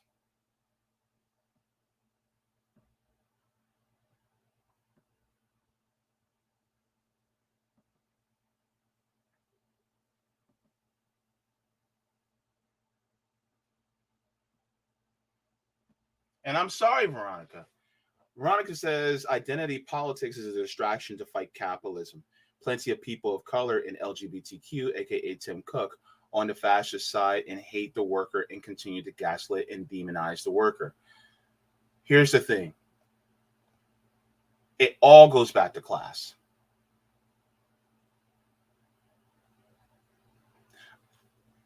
Veronica, I want you to think about that part. For instance, if you want to, you can go back to my live stream a couple weeks back where I talked about pride and LGBTQ issues, and it always goes back to class. You're literally on a black network saying identity politics is a distraction to fight capitalism when being black and class go hand in hand. I want you to rethink this, and I'm saying it in a kind way. I just want you to rethink that statement, Veronica. On a black network, on a black socialist network. Because the thing is that they will co-opt, yes, but at the same time, we're workers. And they will use our race to discriminate and put us in a lower class. See? And we've always been second-class citizens in this country. Always. And they will use somebody like Jay-Z or Byron Allen or somebody else to say, look, here's somebody who's rich because they put somebody in the big house to say, oh, you guys have it good. See, look, they made it. They made it to the big house. That's how they do it. Thanks for the super chat, Roger. Roger says, Cube consulted with Dr. Darity on contract with Black America. Oh, okay, cool. Yeah, and by the way, I know Sabi already announced this on Friday. She's going to have Dr. Sandy Darity on this Thursday on her channel. So that'll be worth watching, for you guys as well. Thank you again, Roger. Roger says Governor Cuomo used inmates to make New York version of Purell. Wow. Wow, wow, wow, wow, wow. I haven't even got to my next story.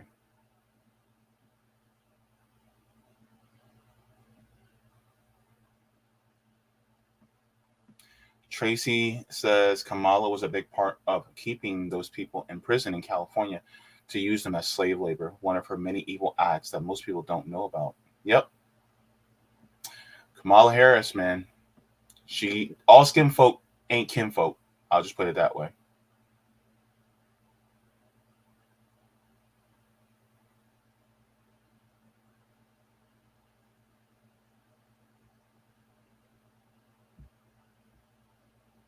All right, so let me go to the next story. So I had to sandwich that in there. I didn't know I was going to get into it, but I did. So we'll put out the clip. It'll be fine. Next one is community public safety works. Now we're going to get into a promising story, you know. So this is going to be interesting, and I would like to share this with you guys as well. Before we do that, if you guys have not, please make sure to like the stream. Please make sure to subscribe as well if you guys would like to. Then you guys go to revolutionaryblackout.substack.com for email notifications, as well as thank you to the patrons on Patreon, and thank you to the people who donate to our GoFundMe as well. And if you guys would like to contribute to our graphics designer Aaron, you guys can go to Venmo at Revolutionary Blackout, or Cash App is $mutual aid forever. So thank you so very much to all of you for helping us out with that for the kiddies. Remember what's the show called? WandaVision, when they were like, for the children. I'm like, for the kiddies. I'm so silly. Anywho, so let's go to next story here. Policing. This is actually going to tie in a lot to what I was just saying earlier. But this is actually a really interesting story, a promising story out of New York, of all places. So this is out of Essence magazine. I know we don't do Essence a lot, but I wanted to talk about this. Oh, whoa. Hang on. All right, let's hold on. This, how do you scroll this up? Okay, wait, hold on. All right, let's just, okay. And let me get this asshole out of my face. All right. All right, it says this Black working class community policed itself for 5 days. Here's how it turned out. It says, what happens when the police step aside and let residents respond to 911 calls?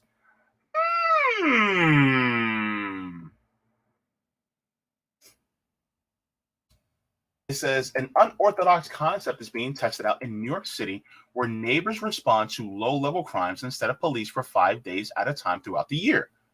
In April, Brownsville in Violence Out, a Brooklyn anti-gun violence initiative, experimented with the strategy.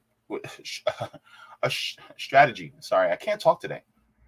As the New York Times recently noted in a deep profile of the group, in the 5 days that 911 calls were averted to them instead of the police, neighbors persuaded people to turn in illegal guns, prevented shoplifting, kept a man from robbing the bodega, and stopped a pregnant woman from hitting a boyfriend who had not bought a car seat in a stroller as he had promised. He really should have brought that stroller and that car seat. Organizers believe this strategy could redefine law enforcement in New York. The organization is a part of the Mayor's Office of Criminal Justice Crisis Management System. For the 5 days, unless there's a major incident or victim demands an arrest, officers always in plainclothes shadow the workers. While the BIVO workers respond to lower level crimes on the streets, agencies are also taking an affirmative stance towards improving their community. Quote, offering services like free childcare and addiction recovery, sit at folding tables, distributing pamphlets, and luring passerbys with games, stress balls, and pens. The IVO is a part of Brownsville Safety Alliance, a larger network of both neighborhood and city groups, as well as police officers and members in the Kings County District Attorney's Office. The city is providing $2.1 million in funds over the next 3 years to help link the local organizations that participate most frequently in the Safety Alliance so that they can work cohesively throughout the year.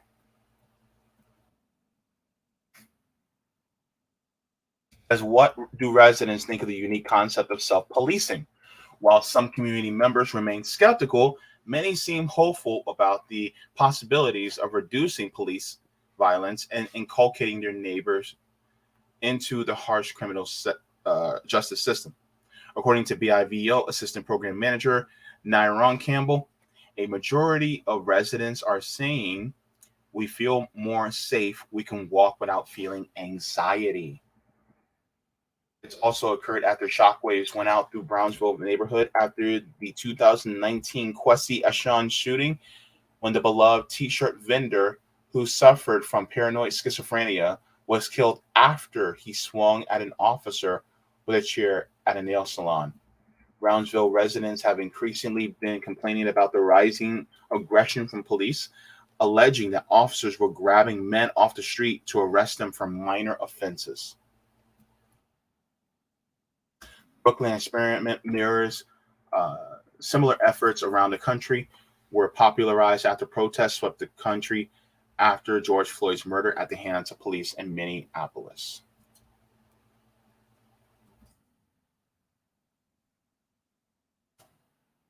So, yeah, it talks about comparable programs are also underway in Eugene, Oregon, Denver, Colorado, Rochester, New York, among other places. So, while I see this as a positive, right? Like I was talking about reform, more needs to be done. This is why I am an advocate of defunding the police on the road to abolition. And I'll say this, as far as police goes, I'm not anti-police. I'm anti-United States police. I'm anti-oppressive arm of the state. You know what I mean? Like, for instance, what I hear, they have a great relationship with police in Cuba. But that's because they are literally beholden to the people, right? Not like here, where police are beholden to capital. They're beholden to the corporations. So this is why I think it's absolutely important that we rethink policing in this country and redo it in a way that actually serves all of us, not just the small few at the top. One of the things that I was looking at was that we are constantly under attack because of what I was talking about regarding slavery. They want us back in chains. And they've been putting us back in chains ever since, the ending of, the slavery, ending of slavery. And so they want us back in chains because they know that they can make more money by not paying us or paying us extremely little. Because that's how capitalism operates. While I do say it's a good thing for the citizens to cover and to cover the minor offenses that are being done, one of my biggest questions is, why in the world are they not alleviating the poverty issue? We all know that one of the biggest antidotes to alleviate crime is to alleviate poverty.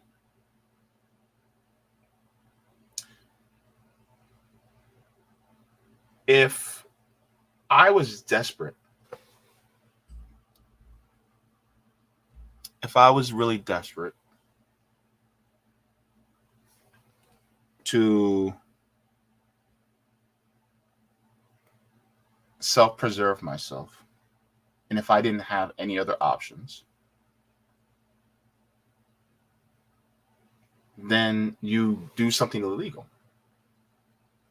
in order to save yourself. But then what do you risk? You risk prison. You risk jail. But then what are you also risking? You're also risking putting yourself back into that prison industrial complex that employs slave labor, aka slavery. So you're opening yourself up to that. But the thing is that what other choice do you have? You're literally under duress. Either run the risk of being a slave in the prison industrial complex or starve out here in the streets. And people are like, well, just get a job. But these jobs pay starvation wages. So what is somebody to do? Take the risk. And then if the risk actually succeeds, then you get the reward of actually having, resources and food and shelter. That's the thing. And a lot of times, some people feel like that's a risk worth taking because that's the system that we have. Because we live under duress. And you guys, I don't have to pull up the definition of duress each and every time. You guys know. You guys can go back in some of the past streams and see that I actually explain the definition of duress. And because we're constantly under it, then people are at their wits' end. And so if we really want to alleviate crime, the poverty issue must be addressed.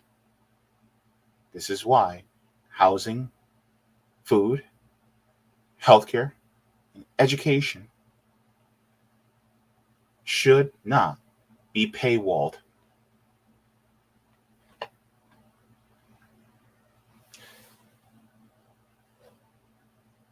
I said what I said. It shouldn't be paywalled. Because if you put a paywall there, that means there are going to be some people who don't actually have it. And yes, you can say, well, there are certain social programs, but those social programs are extremely stringent. And then those social programs only cover people to a certain level. And then they leave a gap. And then other people are okay. But then in between that gap, you have people who make too much to get help, but don't make enough to help themselves. That's the problem. Now, I agree with communities policing themselves and then taking the resources that otherwise would be used for police and invest it into them so that they can have housing for all, so that they can have adequate food and not have food deserts, so that they can also have education.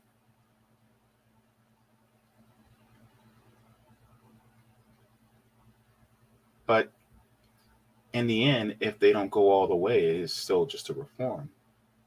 My thing is, take what you can get, right? Because that community policing, it's saving somebody from not getting shot to death. But while you have that, keep going. Keep going. Don't stop. Right? Organize your neighborhoods. Organize them. so that we won't need them at all anymore. Go beyond the scope of reform. Go beyond it. So if you're in New York and you're in that neighborhood, keep organizing. Don't stop. Do not let them give you the okie doke and say, oh, well, we have you guys doing this, so we can still keep police. We can, police reform. No. No. That's not good enough. They shot too many of us. They killed too many of us for us to say, okay, no, don't do that. That's all I got to say. But that is a promising story. And just to let you guys know, if you guys have not, I highly encourage you to look up 10forjustice.com. It is a great resource because it actually shows what actual public safety looks like. And it's 10 Demands for Justice, The Road to Abolition. Now, Nick of RBN is one of the co-founders. One of the other co-founders is in the chat, Zoya. Give her a shout out. Zoya is a wonderful, very brilliant person who I highly recommend following her also on Twitter if you can.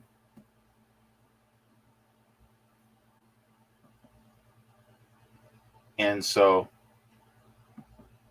these are some of the ones. Defund the police and reallocate resources to impact communities. Demilitarize the police. Eliminate discriminatory policing, prosecution, and sentencing. Institute complete law enforcement transparency and accountability. Independently investigate all police crimes and abuses of power. Install community representation, oversight, and safety measures. And strategic counter-protest violence. Apologize and provide reparations. End the war on drugs and end carceral punishment. So this is what it is. And so what I'm going to do is I'm going to put the link in the chat for you guys so you guys can share this far and wide.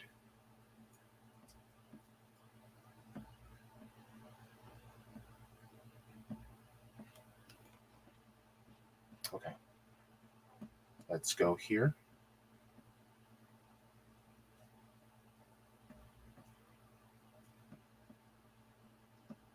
And then I will also put it in the Rumble chat.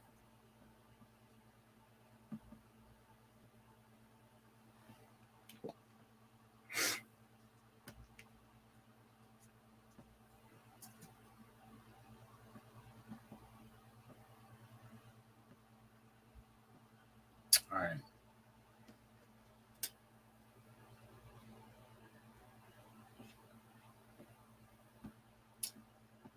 Okay.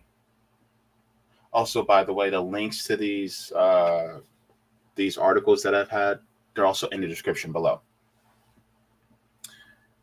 Make sure to like the stream, and let's get to some of the comments in the chat. I'm gonna start with Rockton first.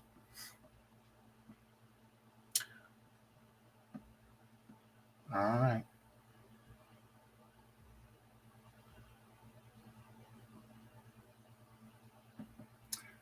I see. Says Gene Whitworth says socialism also means you're not too lazy to talk to alternative in these two. Get more social view. He would have to do more to talk to the same number of people. That is what has to be done. When all those mainstream media ish libs see Ice Cube go talk to indies, a lot of them will. Good point, Gene. Thanks for the tip, Roger. Roger says state attorney generals have authority to revoke corporate charters for corporations who establish a record of egregious behavior towards community, environment, consumers, economy, workers. This 2012 article makes the case to allow U.S. government to do the same. This is something to add we demand from federal candidates with tax rich. Medicare for all, etc. I just asked you to read intro.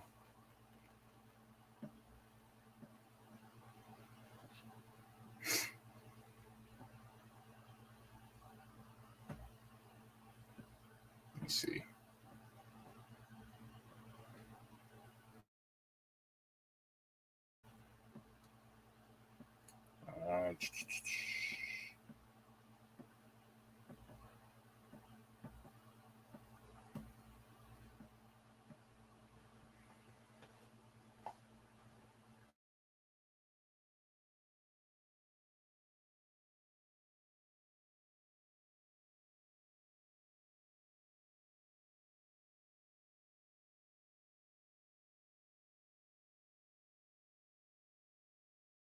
Let me see.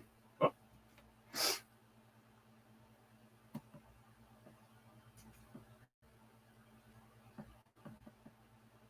Okay. Let me share. What in the world? I did not play that. Take that down. Okay. Oops. Sorry about that.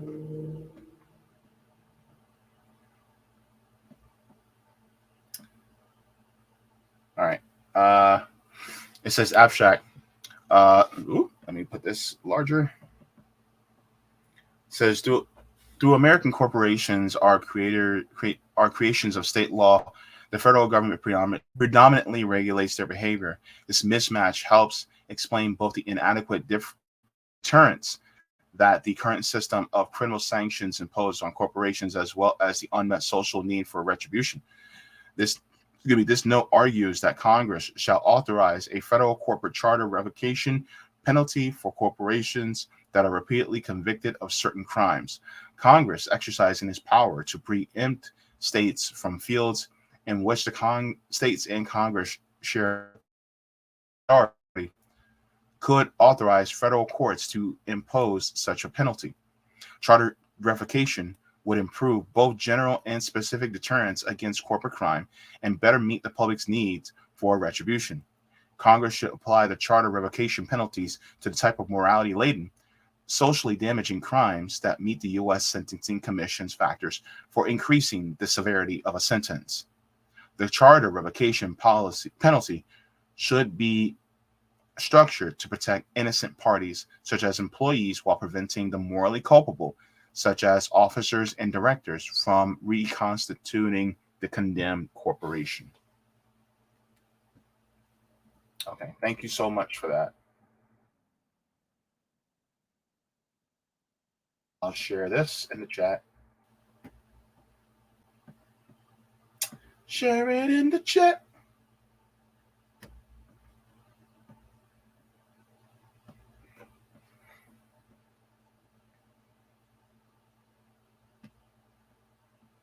I just want to be your perfect match.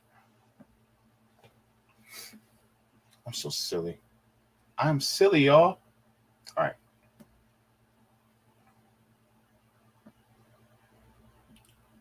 Okay. Thank you so much for that, Roger. Now let me get to the rest of the chat. Yes, CBC voter. Thank you. Hit the like.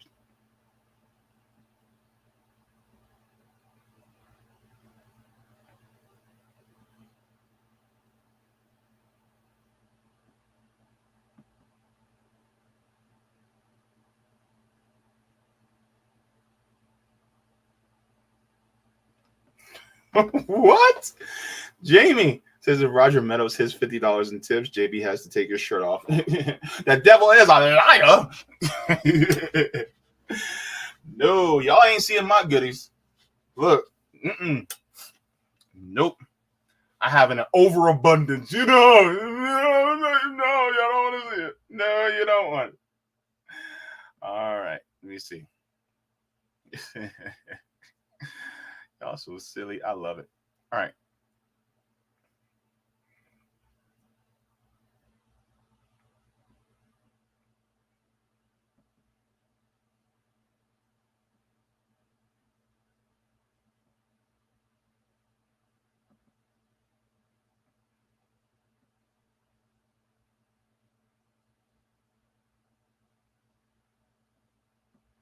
Whoever says we have no program at all to alleviate poverty here. We get blamed for our poverty. Yeah.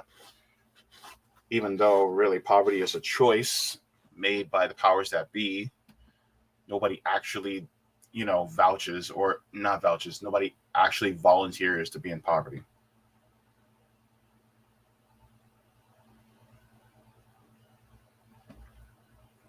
Oh, humanitarian class aside says, yeah, each time a call is diverted from the local police department, BIVO should get paid equivalent to what the pigs would have been paid. Oh, I like that. That's actually a good suggestion. I honestly think that would be, beneficial for the people in that neighborhood.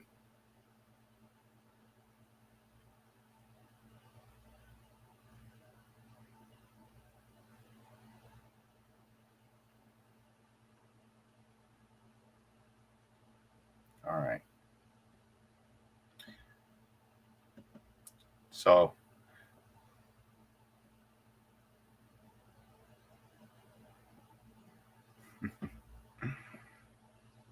all right. So, I gotta get going because I'm hungry. I haven't eaten today. I literally haven't eaten today.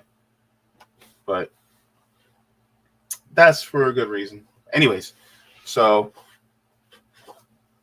yeah. George Pistol says small farms, decentralized power. I would love to see more small farms. I would love to. Let me see. And there was a question in the comments that I meant to get to.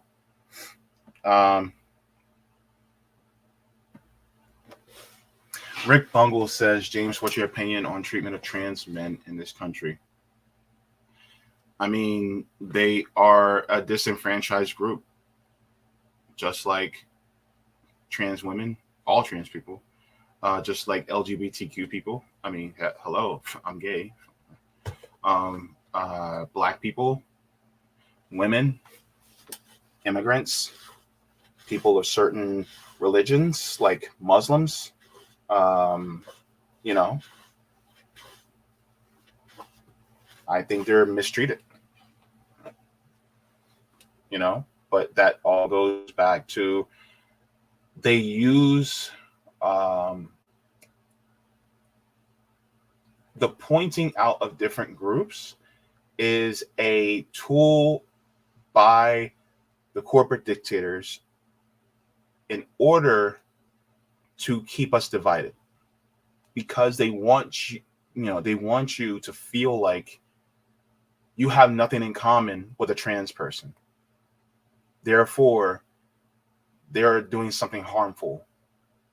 When in reality, you have more in common with a trans person or a drag queen than you do with the people at the top who are causing us to suffer, that are keeping the system going.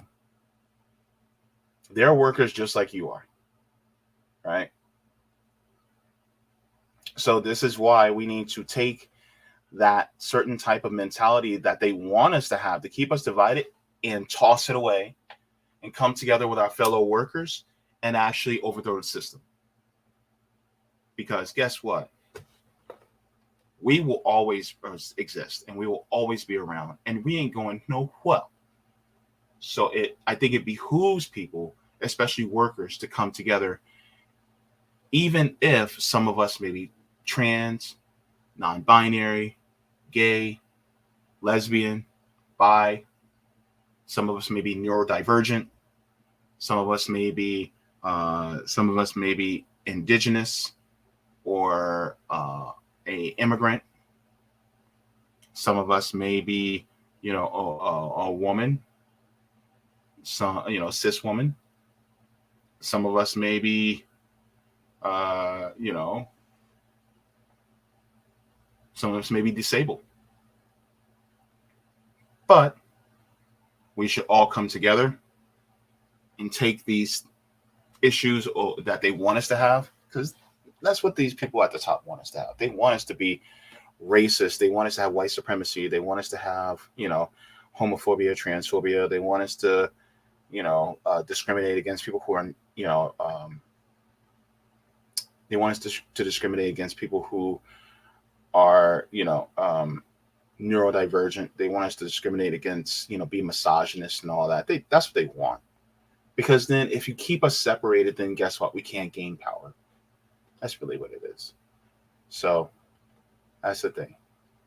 But yeah, it is also a tool to keep us divided, to keep us, in a hierarchical system. But that's basically it. So I got to get going because I am over time. But I just want to thank you guys for tuning in today. Thank you so very much for bearing with me because for some reason I'm feeling a little slow today. I was exhausted yesterday. So I was just, I was feeling kind of out of it. But thank you so much for tuning in. If you guys have not, you guys can go to our Substack, our revolutionaryblackout.substack.com for email notifications as well. Also, if you guys would like to, then you guys can also become a patron on our Patreon. Just look up Revolutionary Blackout Network. If you guys want to assist us with our graphics designer, Aaron, you guys can either go to the fundraiser here at Venmo at Revolutionary Blackout or Cash App $Mutual Aid Forever, or you can even go to our GoFundMe. We also have a GoFundMe. You can also contribute to that as well. So thank you so very much to everybody for that.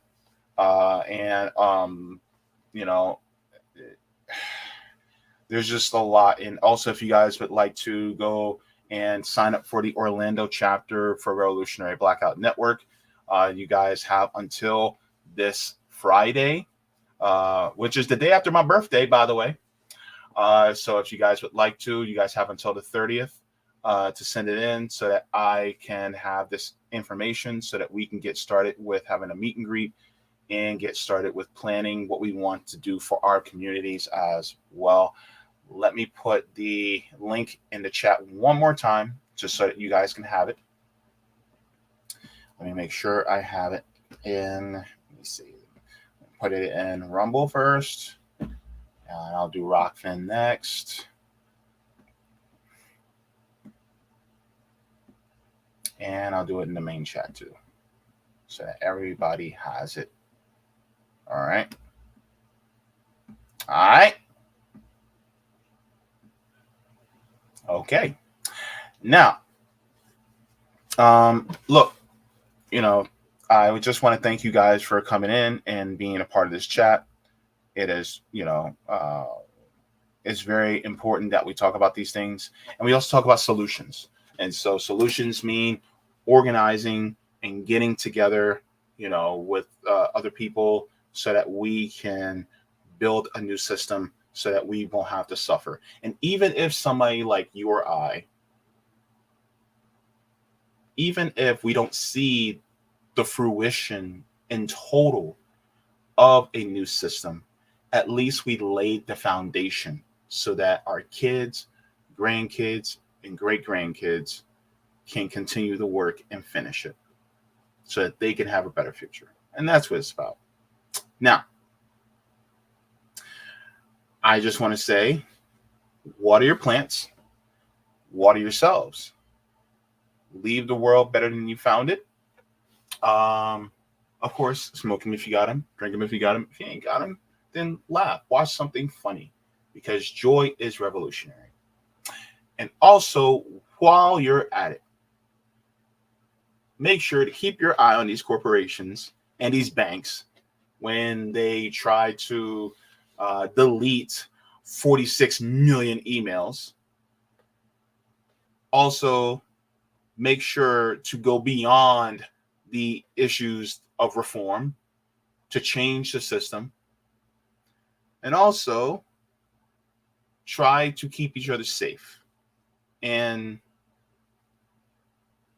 try not to rely on police if you can help it, because they don't actually solve crime. And, I forgot. Mwah! Forehead kisses to every single one of you. You guys are beautiful. And what can I say? You make me feel juicy. Juicy!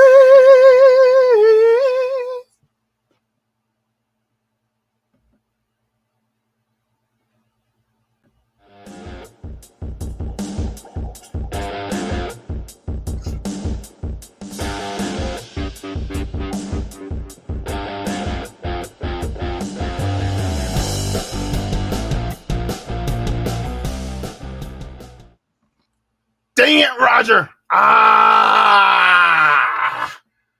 Going to the Rock. Man, you thank God I looked. Oh, thank goodness. Roger.